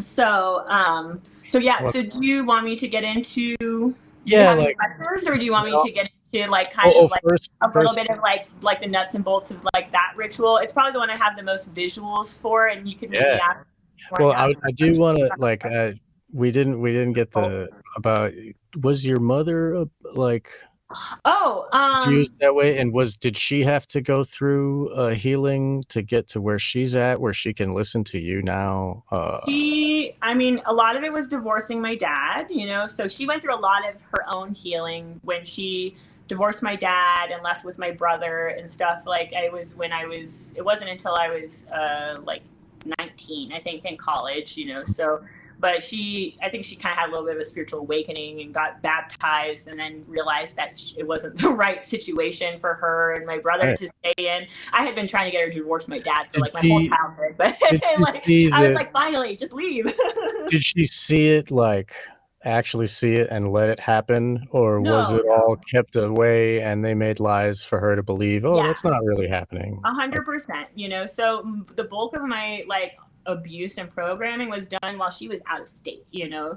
Right. So and that's when they're really programming in like the silence and like the hardcore abuse and everything like that, to where, you know, when she's back around, there was the first time that she had gotten back. I have always had a memory, essentially. That's one of the memories I always had that didn't make sense to me because I didn't have the incest memories. But it was a memory of essentially trying to communicate the incest to her, you know, as a kid, by essentially like showing her some blood on the toilet paper. And but in my kid mind, I was trying to say, I'm an adult like you, like I'm a woman like you now, you know, type of thing. And she basically so essentially like as soon as I saw went to like show her and saw like the look of like kind of like horror, you know, on her face, it's like my abusers had already at that point told me over and over, no one's going to believe you, you know, you're the one who's doing something wrong, that you know, that essentially if you do tell someone, that you're the one that's going to get taken away and stuff. So for me, my mom was like my only source of like unconditional love and stability and everything. And so when you're a kid and you see this like look of like disgust and horror coming across their face, I thought essentially it was everything they said was true, that it was Right. me, that was causing those like that look on her face. And I was like, dude, I'm about to fuck up the one good like the one good relationship in my life. I'm about to fuck it up. And it was like, so immediately I started backtracking and essentially telling her I had put marker on a paper, you know, and that like it was like, 'cause Wow. she had always been really open with me because she had, you know, had a period obviously and stuff like that. And I was like, you know, I was pretending period, you know, and like this kind of thing, you know. So I immediately backtracked, you know, but that was the only time I had tried to like essentially communicate the abuse to her. Other How than does that, how about now when you communicate the abuse to her? oh, Does she's she always believed me 100% because she knows my dad.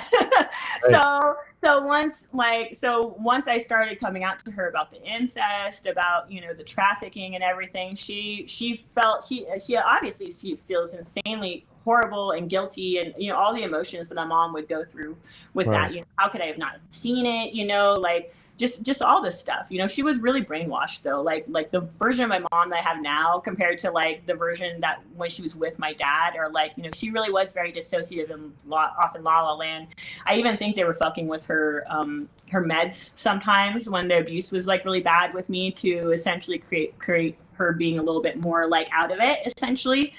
Um so she's insanely supportive. You know, she's always Great. been you know, through all of this stuff, she 100% believes me. She 100% like can see, you know, when I describe things, and has said, kind of share a lot of knowledge that even without knowing about the abuse is very validating, just about memories that I have about places I went to, or times, you know, that were abuse instances, but she wasn't aware that they were, you know.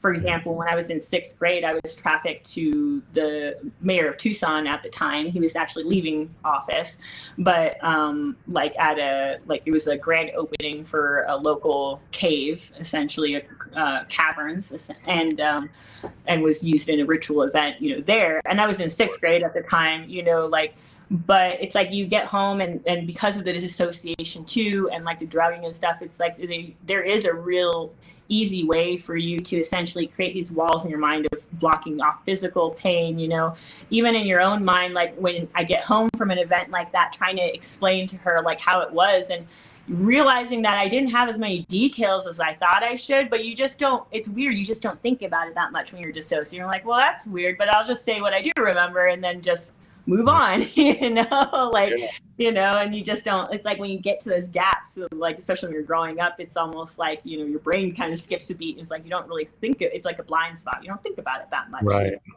And then And it's in intentional. adulthood, Like, your brain intentionally skips that over. oh yeah, exactly. You know, it's like, oh, this is a question I don't want to answer right now, so I'm just Right. gonna not ask it, basically. So you so I'm thankful that your mom is a supporter of your being instead of denier and, like, you know, walling it off for herself because she doesn't want to believe, you know. No, exactly. So she was a victim of sexual abuse growing up, you know, and she had like an alcoholic household and everything. So I think that, you know, she has definitely some of her own dissociative traits. Right. Sure, you know, I don't think it was like that out, so because he wanted to control. I sometimes even wonder if like she was picked by his friends in the organization for him specifically, you know, because they, you know, they had like, my dad doesn't love people, you know, and they had a long distance relationship for I think like a year and a half before getting married and everything. So it's like, I mean, it could be just that he found his perfect victim, you know, but then also when you understand with these kind of programs, like, you know, when you're dealing with like organized abuse and organized pedophilia, you know, like they know the kind of kids that are going to be most beneficial to them, you know, and they want them to be dissociative, and they know that that's generational. So, you know, ideally, you know, especially if you want to create the kind of slave that you were out of me, like having a, you know, sociopath teamed up with like a dissociative, you know, would essentially give you, you know, the offspring would be more likely to be what you wanted, you know, someone that both might be more likely to have antisocial characteristics and someone that might be more likely to dissociate, essentially, which I've always been incredibly dissociative for sure, you know, and it's part of why I want to protect my son, you know, it's just knowing that it's like that he's also, you know, in that ilk of kids that would get targeted essentially for this kind of abuse, you know, because the dissociation is very generational, you know. So I went to her house, and she basically, like, you know, like I had told her, you know, everything that was going on. So that's what I had figured out, that I was like, this is what I need to do. You know, she was going to, my partner was there too, you know, and had help with childcare and didn't have to think about work. Cause the thing is like my work personality, like I said, it's very triggering, like for stuff like, but it's also like, you can't be thinking about this shit to work, you know? So it's like, that's why I was telling you pre-interview, you know, that I might need some help to talk about these things, because I just came off of an appointment, and, you know, and everything gets put into a box when it comes to emotions for me. You know, when the work personality comes out, the work personality is it's just job, you know, there's no emotion attached to it, you know, so getting, you know, having that part, you know, choose to take a back seat again, you know, so that we can communicate like this story a little bit better, you know, is what it is. But that's also part of why, you know, I need the space to be able to, sometimes for stuff to come up. Because if you're like, have like a, you know, few hours of doing stuff, and then you got to go back to work, and then in the in-between time, it's being a mom, and, you know, it's like, and I'm not, I don't want to be a crying mess for my baby either, you know, so you do need some time to process this stuff. So that's where I was at, you know. I knew I was at a bottom, but I also knew that if I processed it, that I would be on the way back up. And unfortunately, I had several months, like, because like it's with dissociation, usually you'll have like almost like families of parts, or like levels of parts, basically. Or in my situation, if you're dealing with mind control, like the abusers have had a really strong hand in actually creating almost like a physical model for your system, so that they know where the parts are housed, where there are different almost like lands, you know, for different things. So what will end up happening is like you'll start working on, you know, one or two memories, but they kind of connect to all the other memories that have that same kind of content. So Right. it was essentially going through flooding again, like I had initially, where it was just flashback after like once I dealt with the first one and started doing the watercolor journaling, it was just flashback after flashback of essentially like being used for as part of the trafficking. And that's kind of how I like to preface it to people, is that like, you know, like there is an occult overtone to a lot of this stuff, you know, but for me it still was pretty much like just like trafficking instances where there are going to be these big rituals that are being held. And once the big rituals are held, you have essentially a joke that's catering, you know, but you need to have people that have, you know, all the props, all the clothing, you know, the candelabras, the fucking drapes, you know, all this shit, you know, and you need people to play the roles, you know, the Right. different roles for the ritual. Because most of the time you're going to have a lot of spectators, you know, all of Eyes Wide Shut, you know, you're going to have the people performing the ritual, and then you're going to have the spectators basically that are just there to attend the ritual and witness the ritual. Right. So for me, like I had like a very specific role in rituals where it was usually really violent, and it was along the catering side of things where basically my job was, sometimes the person was dead already, you know, and I had to essentially perform some butchery on them, or the person was essentially restrained, you know, and I was essentially like draining them of blood as part of like the killing essentially. Um, and that's like most of like what was coming up for me was the occult stuff, but in combination with that was the other mind control things that were related to the violence basically. And that was essentially like I was created, you know, Right. for a very specific individual who was pretty high up in the cult, I would assume, because he seemed like he had his hands in a lot of different things. But he essentially was the sergeant major of the army when I was a baby, and he basically like most of all of the abuse instances I've talked about, you know, from the incest to the trafficking and now up into the ritual abuse, all of that was something that I was going to essentially have to be put through to create the kind of slave that this guy wanted, which is basically that he, you know, saw himself as like hard and like a badass and a cold motherfucker. And that's like how everyone, you know, you were reading Army articles about him. That's how everyone talks about him. That he's he's like the shit. And Vietnam apparently he guarded some of the Nuremberg trial people. I found that out recently. Like, oh, gross. Those are his buddies. Right? Yeah. Yeah, right. You know, no, I mean, it was very early, like his first couple years of his military career. So I have a feeling that's where he got connected with this whole organization. Exactly. Yes.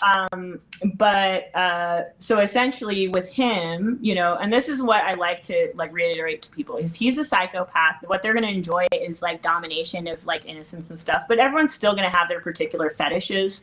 So when it comes to this guy, like there are a lot of guys that want the typical presidential model beta sex kitten, like I was saying, you know, A someone la Marilyn Monroe type, yeah, whatever. someone who's just sexy and ditzy and like a arm candy, you know, they're not going to put up much of a fight, you know, and there's like whatever, you know, like that's going to be one guy's type, you know, essentially Right. for a psychopath, you know. And then you have people that I say are like, you know, my abuser, like who essentially you know, they want to be like the dictator who has like the tiger on the leash. You know, they don't want a poodle. They don't want like something. They feel more powerful if they feel like they're in control of something dangerous, essentially. So, you know, it's like that movie there, Scarface, where he's got a tiger as a pet, and he's like calling yeah, that blonde girl, but he's like, "You're a tiger," you know, like he wants to yeah. own, control, and dominate that power of the other. Exactly. They feel like more powerful if they feel like they're dominating something that they consider dangerous or something. Right. So, and it's also kind of like, you know, you'll see it's an archetype with dictators to like, you know, have their sexy bodyguards that both are dangerous, that can protect him, but that they can also, you know, have as their whores, essentially. You know, Right. that's the thing, you know. And so essentially that was more my role, my job, and everything. That all of my training, you know, from an abuse instances from, you know, 3-year-old on, you know, maybe before that, I don't know when he chose me, you know, but, or when the organization, whatever, for him. I was like a retirement present for him. Like some people get a watch, you know, and he got like a fucking child sex slave, basically, that was like to his specifications. So for him, you know, he wanted to essentially, like, a lot of my training was that they wanted to create something in me that was also like violent, you know, so something that he felt like was also dangerous. And I think that's really insanely funny in the most fucked up way, because he is like, sexually, he always liked me to either be drugged or pretend like I was drugged, or if I wasn't drugged all the way, you know, I had to pretend the rest of the way. Like a doll, basically. Yes. Like Pure doll. Like that's what he liked, you know, is for you know, for me to essentially be like a doll, you know. So it's like, he was so weak. Go through all this effort of training me to be dangerous, but then then it's like, when it's in the bedroom and it's time to dominate me, he's like, I need you to be practically a corpse. You know, it's like, wow. What is fuck, you know, like. But I mean, his ego, like, he wants you to switch, and for me, you are laying on the ground flat. For others, you're like a tiger, but to me, because I'm so great, you know, like, that's like with Satanism, like Passio, it just teaches us about like what Satanism philosophy of self, you know, is the king of the world. Religion that naturally comes from psychopathy. Yes, psychopathic thinking, you know, that's what most people don't understand, is like, they think that there's some, like, maybe there's like real power to Lucifer, and it's like, no, it's just like, literally, like, if you were a psychopath and you like to doing these horrible things, like, it's the only belief system that you're going to be able to come up with that's somehow going to create like you not being guilty for what you do and being justified for it, you know.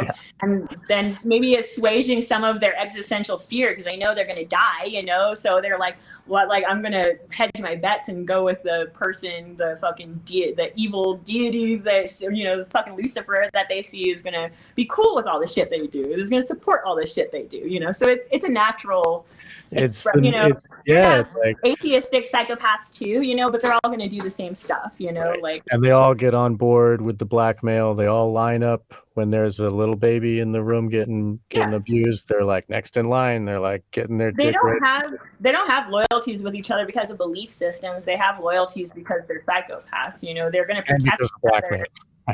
Right. Well, yeah, and blackmail, you know, for sure. But ultimately, like, they're, you know, when I was drinking, do you think I wanted to hang around sober people? Fuck no, you know, because that made me feel guilty. I felt like I had to, like, you know, hold myself back. You compare yourself to them, and like, oh, they're better than me, you know, and then you feel down about yourself. Exactly. So this is like, these rituals are what they live for, because all of a sudden you're like, it's like you get to pretend for a little while that they're in like the fucking NWO world where like everything they want to do is okay and is supported and stuff like that, you know. So that NWO stuff was the other side of that violence program that I was about to get to with him, is that there was the occult stuff, you know. So he liked me, you know, performing roles that he could watch that were violent in that way. But then there was also some like NWO style programming. So, and with that, New World Order, like the you're talking like where all the occult orders are working together to own the world, like like the whole one world government, you know, like all the and that's where I kind of put this in the same line as like SRA stuff, is that I don't think we should give psychopaths and their like delusions of grandeur too much power. Like, it's something that could be taken seriously, but at the same time, like, the NWO like is a delusion of grandeur that any psychopath is going to have, you know, that like they're going to be infiltrating and ruling the world, and they're ever since Alexander the Great, you know, and then Rome, the empire, and then Britain's empire. Like, it's always been these people think, oh, I can just rule the world, you know. That's just so that's what I was going to say, is like I have NWO super soldier training, but I'm not going to say that that's like oh, that means that the NWO is going to be able to take over with all these like super soldiers or something. Because what I'm saying is it's Okay. kind of like a script that they're going to train all the slaves around, because Right. it's their fantasy, it's their delusion of grandeur, regardless of like how real it is. And that's one thing I like to point out to people is when I start talking about the NWO stuff, is especially when you're dealing with people that are like really fearful about it, is that I like to point out that at least when it comes to my programming, their timeline is way fucked up. I was supposed to be, for the roles I'm about to get into, I was supposed to be like used for them like in my mid-20s. My expiration date, most sex kittens' expiration date is 30, and mine was allowed to be 35 because I had extra jobs essentially for the cult. Right. I'm 35. I'm 35 now. So it's like God willing, I'll make it to 36. There's a million things that we can die in a million different ways. So it's like it's But life is life. But what I'm saying is like I made it. Right. And I wasn't used. The past 15 years I haven't been a sex slave. Or some other crazy thing that they had told me I was going to be. So. Right. It's like, That's another thing that like Passio talks about, going to these rituals where they imagine in their mastermind that the future is already written for them and they already won. it's part And they like manifestation. that's how they it's like The Secret where they got their manifests. vision board, like, oh, this is already, Mm-hmm. and that's But they're just using their because slave's will to also manifest it. right. Yeah. That's so this is, I mean, it's important to understand that even if the people aren't there's the occult people going to these rituals, there's the military people that are trying to get like promotions in the NWO order, they, because of the blackmail is necessary in order to become, Dennis Hastert was one of the most disgusting pedophiles. He would go, like, other countries would pay for him to go to Thailand and bugger little kids, and then to change the laws here in America, because he was number 3 in line for the presidency. And it was just so, like, this whole thing is this whole structure of like Hollywood and government. There are higher orders which organize them all. And I even simplify it to just saying it's just the psychopaths within every power structure that all link together because they have common interests and a common goal. Of dominating all of us. Right? Psychopaths are way more motivated than the rest of us to attain those spots of power. So that's why disproportionately they're in spots of power. It's exactly. not there's nothing weird about it when you just understand like it all makes sense and how they operate. There's nothing like fancy about it. It's just literally like how just what would naturally happen. So and you're lucky that the trauma that you were put through didn't cause you to become psychopathic. I thought I had a part of it for years. That was part of why I had to go to therapy so much too, was just because I definitely still had like that voice in my head. It wasn't from the programmer voice telling you. It never like. But that was a lot of it, was thinking that I was evil and not understanding it. It wasn't until I could work on the programming and realize it was programming that you realize those thoughts they come from somewhere, and they didn't come naturally. They didn't arise naturally in myself, and then it becomes very easy to let that stuff go, because those parts that have been programmed into being violent or psychopathic or something, they're just little kid parts that have been convinced of really fucked up things. For example, the NWO one is a wolf. So a wolf views a human the same as it views a rabbit, the same as it views a deer. At that point, there's been so much torture. So just such an insane amount of like torture and abuse, and drugging. All kinds of things that have like essentially created this scenario in your head where you are essentially, it's like Stockholm syndrome. You're essentially forced to ally yourself. You have a part of yourself that essentially will dissociate all the other parts of you and do what it needs to do to ally itself with the abuser in order to survive, because you're constantly being threatened with your life, when it comes to these kinds of things, Right. So did you want me to get at all into that I kind of do. Like, I would like to learn more about this. I guess so. Like, they had you until you were 7. They were doing the worst things to you, Yeah. and then they kind of after that, it was just I was incest. given to I was given to my main abuser. I just usually in interviews call him Schmiegel. Right, Um, I mean, I get a good laugh out of that just because, like I said, a lot of my training was based off of druidic kind of stuff or like Lord of the Rings medieval kind of stuff, with right, right. their things. And really that's like the weakest, most detestable character that like, and like I really think if he knew that I was comparing him with that, he would really stick in his craw, which, I don't necessarily want to poke a bear, but at the same time, what are you going to do? I'm going to take a win when I can get it. Right, right, right. And as soon So as I you have the were law enforcement willing to actually I've had a lot of corrupt law enforcement I've dealt with, so as soon as I have someone who's willing to do something, like fucking sign me up for that shit, good. but yeah, I so, but think that's the that I main don't thing. know if it's federally, but the statute of limitations was taken away for sexual abuse Yeah, crimes or whatever. it's So, true. like, But you might trying to be able find to. law enforcement that's actually going, Right. it's been Because hit or all the miss. law enforcement is all like Well, in my widows experience, and lower children that down, are like they're all fellow yeah, travelers. You no, know no, what I that's mean? what I'm saying. So, Yeah. so in my experience, because I reported about the incest and everything 5 or 6 years ago, and in my experience, like when you're dealing with lower down, like officers, like they're insanely compassionate, but when you start dealing with the detectives, there was an attitude of almost suppression there. So, Of course. They so know. They were probably in line waiting, for some other little young yeah, girl. yeah, and in my area, and it's particularly bad. I've heard it from multiple lawyers and therapists and all that kind of stuff, for sure. So, Yeah. um, yeah, so it's definitely, it's definitely really fucked up. Um, So okay, okay, so so like you were given like after 7, you became kind of yeah, this one so after person's 7, property.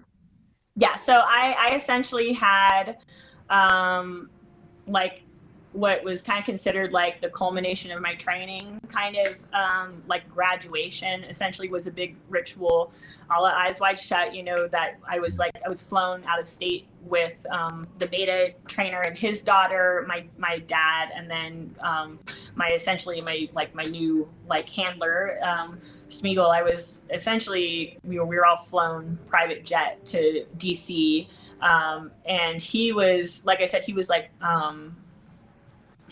attending like a ritual basically, and I was his date essentially for the ritual, but it was also part of like, And you were 7? yeah, yeah. Wow. Yeah, Well, I was 6 at the time, but yeah. So almost. essentially, Right. but yeah. Yeah. So yeah. But 7 is when I moved from Texas essentially, and things kind of changed a little bit. But Good. I had met Smeagol initially, like when I was around like 5 or so. But it was really just like an initial meeting, and then when around like 5 to 6, like most of the time when I was in gate or like when my mom was gone, there were like longer periods where I was being taken and essentially trained by him specifically, to do all the violent like NWO style stuff. So that whole thing, like, we can get into it if you want, but it was a hunter Sure. tracker role, basically hunting refugees once the NWO took over, was like a lot of what that like wolf violence training was about, was, forced to hunt like animals and, and eventually humans essentially, prior to this ritual. So, but that was what he got off on. That's why that was the training that he did, because he enjoyed, making me and other kids, putting us in situations where we were forced to be violent and everything. Right. So he essentially did all the training for the Delta training when it came to the NWO stuff, like the more like sex alter that would have like be willing to do some like assassin type style stuff. A lot of it was, he did a lot of bayonet training with people. So a lot of my stuff was all focused around knives, also obviously because of the butchery stuff that was used in the ritual thing too. Right.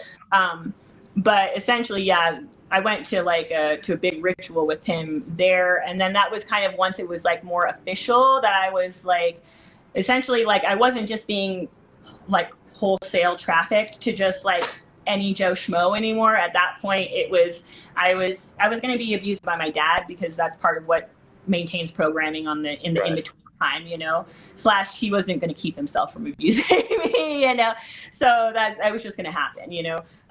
But at that point, you know, when we moved from Texas to Arizona. I left the beta trainer and I left essentially like the child prostitution side of things behind, and I was pretty much just a sex slave for my dad and Smeagol, and then I was also used some by my family members. So I don't think that was allowed, quote unquote, you know, like, and then also like people that he chose to share me with, essentially. So like the doctor my dad worked with and his partner were both like total sadists and everything. Like, so I think that's who initially got him the job with them. So they were also network basically. So I had been abused by like my dad's boss and his partner growing up, and then had been trafficked to them.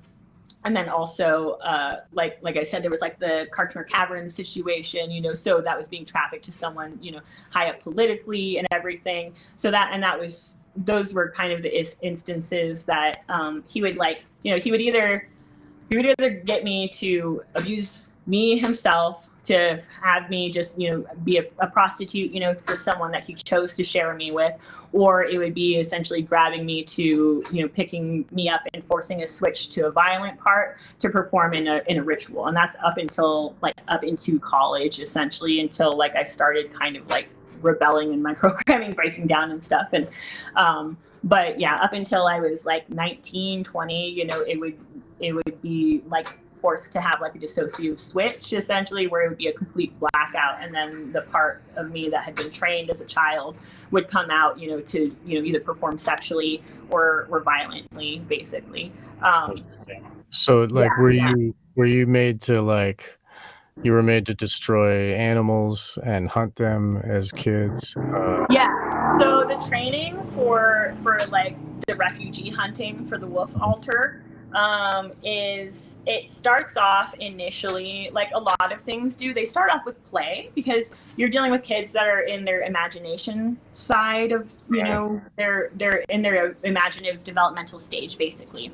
So that's why, you know, Alice in Wonderland, Wizard of Oz, you know, Right. why you're going to have all these different scripts for programming is because they create a really big world, but it also a really familiar world for both the programmer and the the person. And that goes along with the internal structure that they've created, Exactly.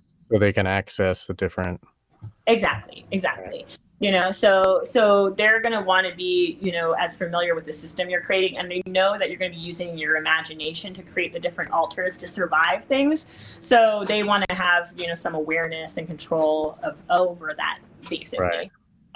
So initially, like for me, when it came to like the wolf altar, that had started off as a sex altar that was a dog, essentially, that had been created by the beta sex kitten trainer. Wow. I would be taken to like a big kennel. It was like a long-term boarding facility that was like outside of the town in Texas that we lived, and it had like lots of like kind of like open land and everything behind it. You know, it's a very rural location, and like an area on the inside, like a big area on the inside that essentially had fake grass and everything. So it was like completely enclosed. You know, I would assume that they would say it's for the winter, you know, so the dogs can go out and go pee and all that stuff. Had like a little shower in the corner. But what would happen is they would wheel out like a one of those like 4x4 like silver kennels, essentially, and there was a lot of like kennel training like you would have with a dog, where you associate your kennel as being a safe place not to be abused. There was initially a lot of like drugging, because they're with the sex kitten trainer initially, it was all about bestiality. So it was being filmed, you know, being raped by dogs, for example, or stuff like that. So, but also to really create this idea that you are a dog, slash, you know, like it's less it sounds fucked up to say, but it's like less painful, especially because it was smaller dogs, to be raped by a dog than a fucking full grown man, you know? So it's like there's a lot of different kind of double binds they create in your head to like really like want that part of yourself wants to be a dog, you know? So it's like that's the preliminary training, is like the sex training, and you create a dog alter out of all of this stuff. And there's a lot of threat and everything. And he started some preliminary violence training with that part prior to meeting to Smeagol starting to turn it into the wolf altar, where I was forced to essentially drown a kitten. So then like later on, it was still the same location, but Smeagol took up the training. And essentially what he would do is there was other kids as well, you know, there was usually two other boys, like it was me and two other boys that were also being trained in the same way. And it would be making us, you know, and they also had their individual handlers. Like he was specifically my handler, you know, and that was a lot of it too that he liked to brag about, was just the fact that I was a girl, you know, because most of the time it wasn't girls that they chose for this kind of stuff, you know. So it was, I don't know, it's just another thing that made him like feel like it was like cool or something like that, you know, because these kids were considered like my pack, but I was considered like the pack leader essentially, because he's the high up, so he's going to be the leader, therefore I'm going to be the leader. Right. So essentially, like, you know, it's initially a lot of playing, like, so essentially the three of us, you know, being forced to hunt each other, you know, taking turns to hunt each other. But there's stakes of these games are like fucking horrible. Like it's like if you lose, you eat shit type of thing, you know. So there's so play, you know, there's like incentivization to really well, you know, or perform exactly the way they want to, not endure really horrible things. So initially it starts off with that, like play when you're really somebody's gonna lose. Like if all of you agreed to not play, then nobody would be eating shit. Like, you know? But the thing is you don't think that when you're a kid. Yeah, and the thing is, you don't think about that, and then also the amount of torture that I've gone through up to, you know, like that altar has no context that there's a normal life, you know. For that altar, like right. Your whole existence is being a wolf. This is your master. You rely on them 100% for your food, for your shelter, for your affection, you know, like that's like in the state of dissociation, you know, a complete blackout, and you've switched and that altar is in control. Their world, that's why it's different personality, worldview, and how they view themselves and the world is completely different, you know, like they have no context for the way the world is outside of the kennel. So so for that part, you know, and especially like I said, like it's, you know, they've conditioned you at that point to see humans the way a wolf would see humans. Like you don't see it any differently than any other animal. There's nothing special about like a person compared to a rabbit or anything like that, you know, like it's all the same. So essentially it starts off with the play thing. You get used to playing that role, you know, because you know that you're going to go through a lot of torture, don't do a good job at it. And then they step it up with basically, because they have some animals, like for me it's cats that they like let loose to like run, and then we had to go hunt them, but they were always like, I think like kind of like something, because I mean realistically like, we're gonna be able to catch, you know, something like that, you know. Right. That's the point of the training, is they want it so that we're then you know, is that they want so that way you do get the blood on your hands and you do feel all the emotions of like having to do the thing, right?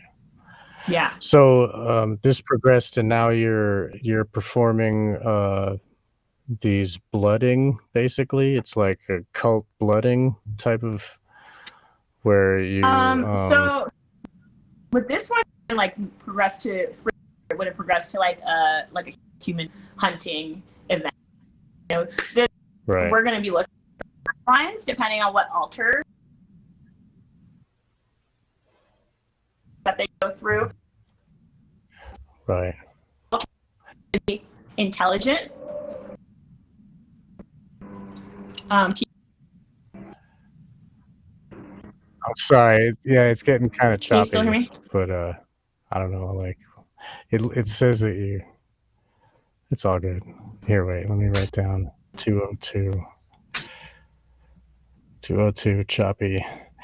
Yeah, it's like your voice is like getting kind of robotic, and then it like goes again and it's fine. Like I don't know, like it's your internet connection maybe. Do you want me to? It's okay. Are we still good, or do you want me to try doing it? We're still good. We're still good. Don't worry about it. Here, I'll bring it in again. Okay. So you were you progressed into killing animals, and then Yes. that you were groomed further into killing people. Is that like you had to hunt first? Yeah. So when it came to that role, the whole purpose view that the master gives to the wolves essentially is that, you know, that all for a reason, because one day the New World Order is going to take over and there's going to be a bunch of refugees fleeing from the cities essentially, and that people like me had essentially been trained, you know, we were tracker, had been trained to essentially play lame, to go out into the wilderness to the location that our handlers had sent us to go to hunt for groups of refugees essentially, and to find if there were groups of 3 or less adults, I was supposed to essentially kill them while they slept, and if they were groups of 3 or more adults, then I had to play lame duck, essentially injure myself, and then stumble into camp, insert myself into camp, and essentially figure out like the layout of the camp, getting into a power position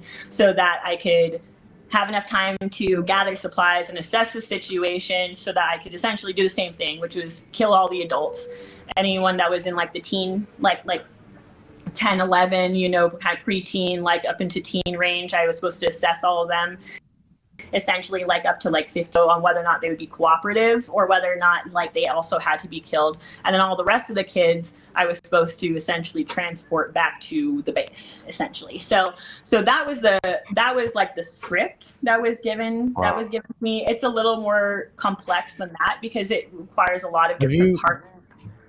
Have you ever heard of the Black Awakening? Have you heard of Russ Dizdar?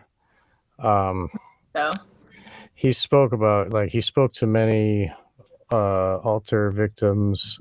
He was a police chaplain. He would teach police how to deal with occult stuff, and he was based in Pennsylvania. He and his wife just died, and in quotes of COVID, but I don't believe that shit. I think they killed him. Anyway, he was trying to help this Wong guy who was trying to save a child from SRA. They like blamed it, whatever.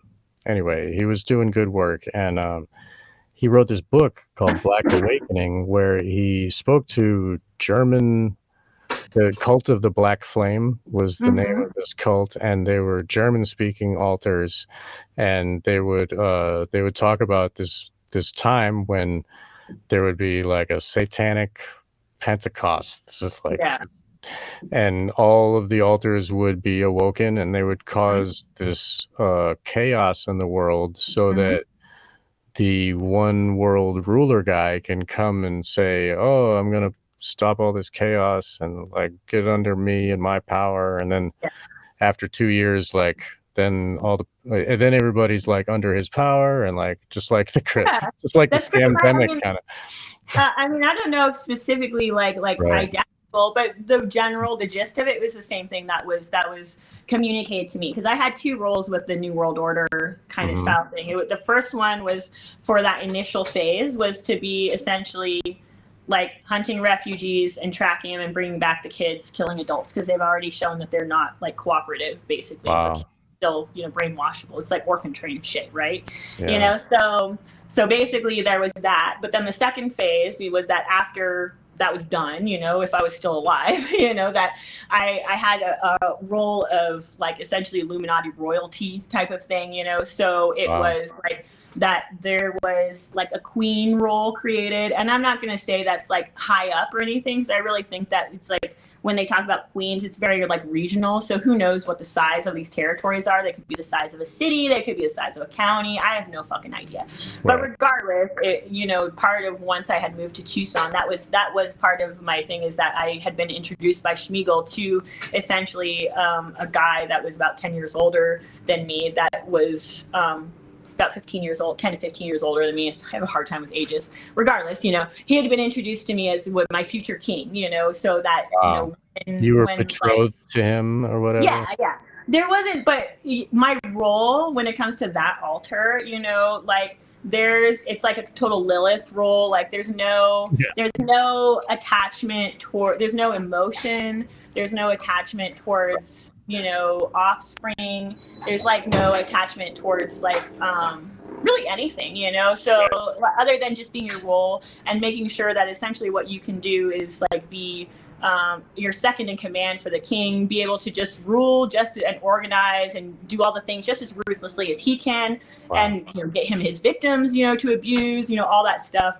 Right. Breed some babies for them, and then get sacrificed at 35 basically. So that was my that was the role in that side of things. Wow. When we're talking about like what you were talking about with like the ritual side of things, that 100% has a completely different like set of training instances. Like none of them were in the kennel. Like that part was not meant to be a wolf or anything like that. Right.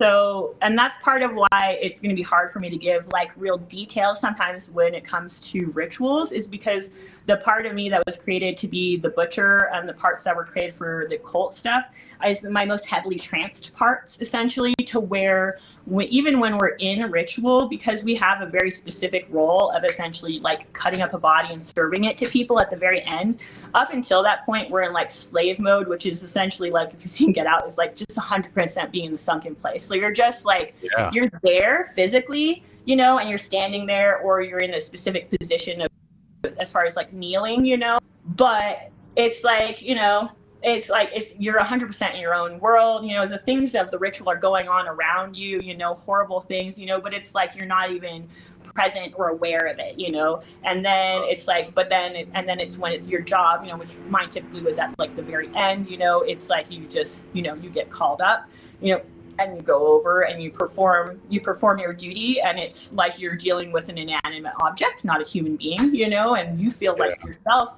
like an inanimate object, like no different than the knife that you're wielding, really, is how you feel internally, and then, when you're done, you move back to your place, so, I mean, that was a state even when I was at the ritual, when I was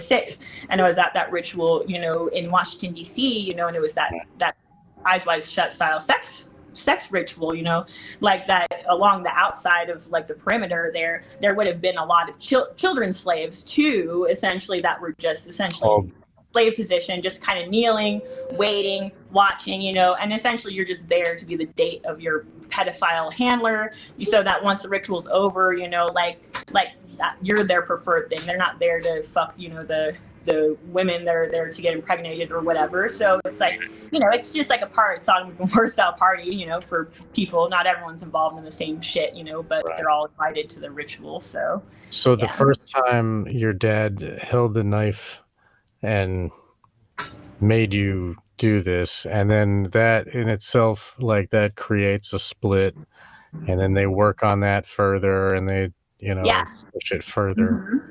So, and with that one, my dad did have a lot more to do with that training side of things, because he was in the medical field. So he was always teaching me about anatomy and stuff like that. And then as part of the training, like I'd mentioned, I'd been picked up during when I was supposed to be in gate sometimes, or there were just longer stretches where I was just out of school when my mom was gone, because my teacher was also essentially like in on things. In the cult, right? Yeah. She was my teacher for kindergarten, first grade, and second grade because she just loved me so much, you know, is what she always said, you know.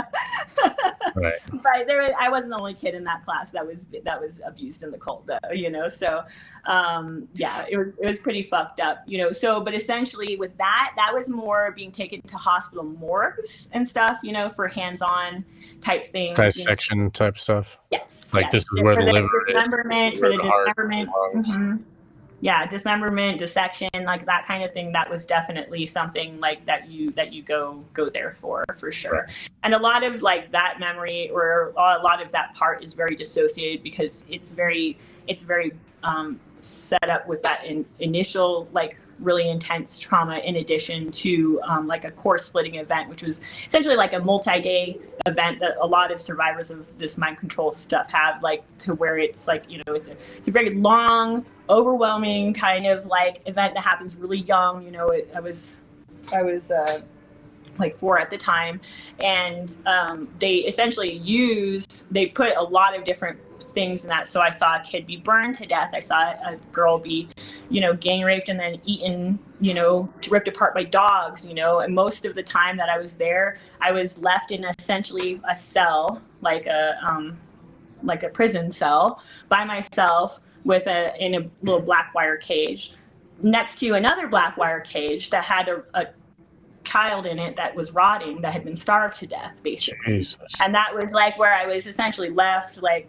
for hours and hours on end until I would get pulled out to go to a rape room where they would rape you in some specific scenario, and then you get put back in there. So that was essentially like you know, the like when you have an event like that you go from being a normal kid to being essentially thrown into like fucking hell realm, you know, and told that that at any moment that they can throw you cage and leave you in there and forget about you, like that kid that you spent hours and hours and hours with, you know.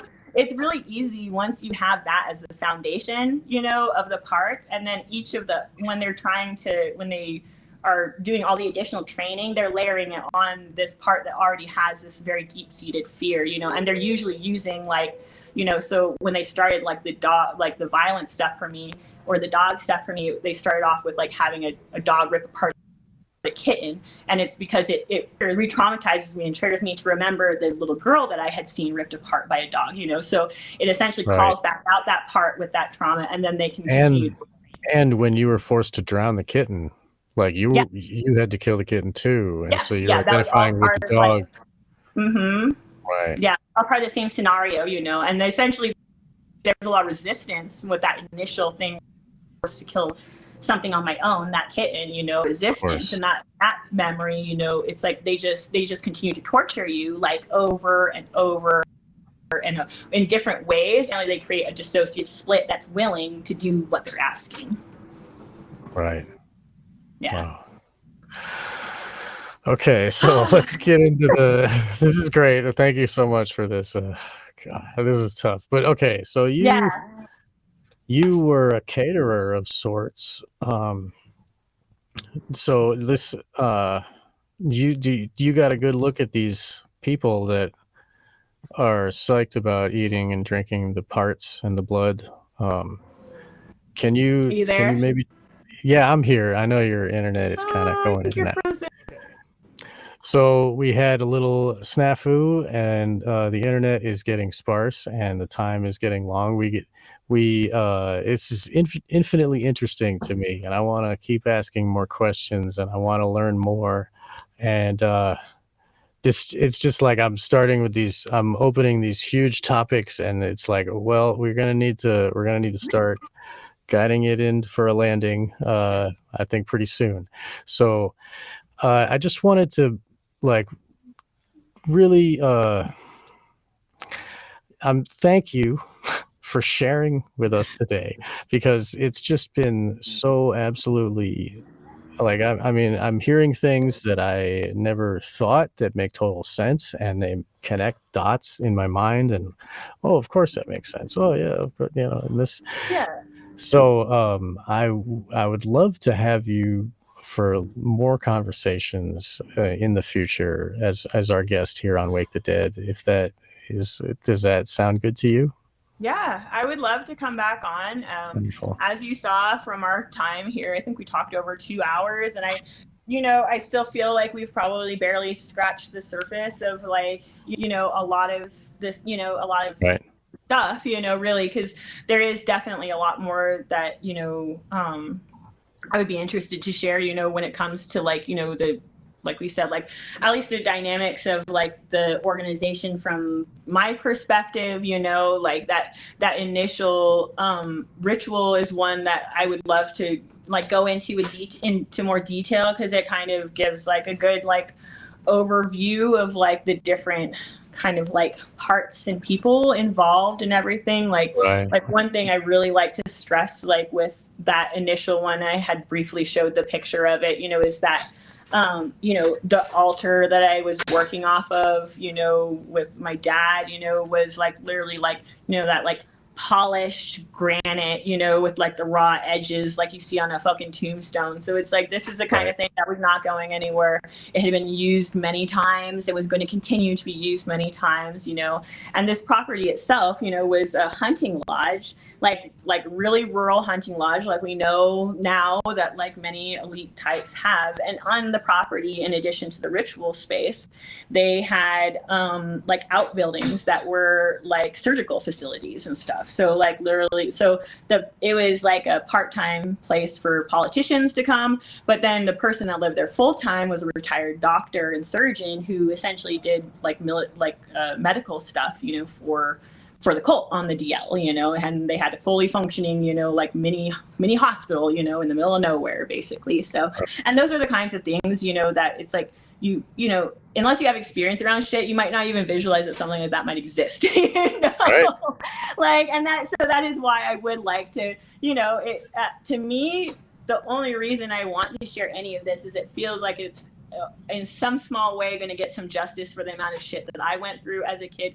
But really, the main motivation is just knowing that place might still be in operation today, Right. and how many hundreds of kids have been like abused or killed, on that property. And that's just one of many properties, so to understand, everyone knows the volume of child pornography out there. Everyone knows like that snuff pornography exists. Everyone knows trafficking exists, but to really truly understand like what it's like to live it and how big of a scale it is, like everyone knows how much child porn is out there, but no one wants to take any time, to think about what people like me, had to go through as children to like produce it, and that it's still happening, and that's why I really am very grateful that like there are people like you who are willing to like have like an open ear, for survivors that have like, kind of gone through hell, and are willing to share about it. Because like I can't predict life or anything, but all I know is that like I each step I take in healing, I feel more empowered, more free, and more in connection with like the love in the world as opposed to the fear. And that's really like why I'm speaking out, is because a lot of survivors in my experience, by telling their stories, served that role in my life to help me to feel more validated and grounded when I was dealing with everything. You just feel so crazy, like, but to hear other people's stories that are almost identical to yours is, it's really grounding, and to know that they can come to a good place from it. So thank you for like allowing me to share, and for people that are like allies, like you, because Yes. that's, anything you want to know or anything the general public wants to know, I want to share, because that to me is like what I feel like we're missing in this fight against psychopathy, is just some real understanding and awareness of that side of life, so Yes. thank you. Well, it's my pleasure to help. Like I want to heal. I want to help heal. Like I think everybody, like trauma is what changes people, and that's how everyone is broken, and at different Everyone's levels. got it to different degrees, for sure. Yeah. And like I just trying to imagine the levels of trauma that you've survived is tough for my brain, but I believe every word of it. And It's tough for my brain too to know how I'm here. I'm so thankful that you're here and you made it, and you got a family, and you're you're living your real life now. You're choosing all the choices, and you own your body and you own your will and your life, and it's beautiful. And I'm so glad that you've made it. And you're 30 and you're going to see 36. They don't have Yeah. their clutches. And thank you. And I'm going to think about, like, I definitely want to know more about the cannibals, Yeah, because that's I've tried to learn a lot, and there's not many sources. Like, I've read I Kurth struggle with that Barker too. wrote a book. I'm not familiar. Don't know if you're familiar with Kurth Barker. He wrote a I'll have to look it up. Satanism, blood drinking, and high adept. Cannibalism, blood drinking, and high adept Satanism. And Yeah. he was used in pornography as a kid, and Yeah. he was brought to these houses where the people are cannibals, and he describes and The it just makes adrenalized blood sense. thing is a real thing. I'm pretty, Right. it is like an addiction to these people, Right. like when it comes, like adrenalized blood is something that occult people have been consuming in rituals for fucking hundreds of years. I think that when you hear about adrenochrome, that's like a Fancy modern day new word. synthesis. No, Right. I mean it's like, so you have like herb and dabs. You have coca plant and you have cocaine. There's Right. a concentrated version. So you're gonna get the what you have in the adrenalized blood. That's my experience. Right. But then you're gonna have people that want like only the thing in the blood that's giving them that fucking, and Right. that's when you deal Some with people, I mean, like another that's my thing interpretation of it. with, like, cannabis has like 140 plus cannabinoids, and it's like a spectrum. If you're having just the one, it's not. So, like, they probably prefer to drink the pure blood because it's got all the different, not just adrenaline. It's got like, I mean that I else. could see that. I mean, but also because you're gonna have like, if you're just drinking some like like getting your fix out of a little bottle, it's not gonna be. If you're a psychopath, that's not gonna be the same as getting your Well, I fix mean, while watching someone in pain. And right. it's gonna be that. And That's then the also gonna be part sexual of it. thing, like their brain has been rewired, whereas pain is sex, and like, and then, and like even the Jesus thing, like, where they eat his flesh and drink his blood, and then, Yeah, that's like, and because they the did the Catholic worst Church has been torture. infiltrated by a lot of Satanists, so Yes, the Catholic Church they're gonna is push all Satanist, that really like right? like But I versus mean, the like, symbolic that aspect. is They really push the actual cannibalism aspect of things. exactly Yeah. But right, if you and listen like to that Jesus, he was pretty much saying like no, like God does not want sacrifice. exactly. like please Yeah, stop. right. And that was the new way. It was like, oh, you don't have to kill, and you don't have to even circumcise your kids anymore, guys. Like, you don't have to eat this weird food. Like, just love, and whatever. Yeah, all these things are standing between people and God as opposed Right. to helping them And do it. then, but I mean, it's just that they created that ritual for us to mimic their ancient Mm-hmm. ritual of sacrifice and blood. And then Yeah. we saw, like, we see his tortured body, and then the priest, you better do what better do what you're told, or else. I love Jesus, but I am not a huge fan of Catholicism. Me too. Oh yeah, no, I get it. It I has grew up been Catholic. satanically infiltrated for Totally. hundreds and hundreds of years. Right. It's like at this It's point, mind control, and yeah. like the way that Since it they, was picked up as a state religion by Rome, it was like yeah. it pretty much got divested itself from the message of Jesus, I think. Right. So. Well, I mean, the way that it is, like, they made it so that 7-year-olds do confessional, so that the priests have access to the kids' minds, so that they can groom them perfectly. There's Um, a million things in the Catholic religion if you want to go down that yeah, rabbit hole that yeah, are right. like Well, maybe that another are so time, but I reminiscent mean, of things I went through for sure. right. I grew up Catholic, and I ended up being a Satanist by the time I was in high school. I was like Mm-hmm. so anti-religion because the Catholic, like So very the hypocritical domination and of the people, and I grew up into being a spiritual anarchist. I grew out of that phase, and now yeah. I understand, bodily autonomy and human freedom. Mm-hmm. And I'm I so glad. don't really believe in wholesale subscribing to any one thing. It feels Right. very dogmatic and very close-minded, you know. So I get a lot from Buddhism. I get a lot from Jesus, not Catholicism, and not specifically Christianity. You know, I get a lot, you know, from like Vedic stuff as well. You know, so for me, like it's as long as the message of love is there, you know, Yes. that compassion, you know, that's is the ruling factor, then I'm not gonna have any issue. You know, I'm a total hippie. If you notice the shit around me, you know, I'm all crystals and everything. You know, so it's like I'm a little bit of everything. So yeah. Well, God bless you. It's thank you so much for sharing with us today. And Thank you for being here with I me, like this to listen. You know, and to all of this craziness. Because like I said, this is my third interview ever on something like this, and it's pretty much the most like evil, fucking humiliating, horrible shit you can talk about. So thank you for being like a really like open and compassionate ear. well, it's like I said, it's my pleasure, and I feel like it's I you know, that's what my higher will is to do, is to hear this and to learn this and to share this with others, because everybody needs to hear this. Yeah. I mean, I know it's a dark rock to turn over, and like there's some really fucked up looking worms and shit under there to look at, but that's how you know what is under the rock. If you don't ever Our look, responsibility to look then you though. never know. You got to look, right? And so please, listeners, there will be a part 2 and hopefully many more.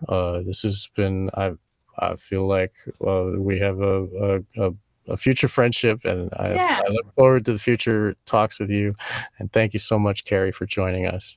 And if An awesome anybody guy, Sean. if Thank you. anybody wants to get to connect with you and get in touch with you, they can send me an email. My email is available on the One Great Work Network page that I have. So like I'm that way. I don't want any weirdos like or like people that are in the cult to come after you. Like Yeah, no, I appreciate that, you know, so right. thank you. So please contact me, and I can do my best to connect you with good people.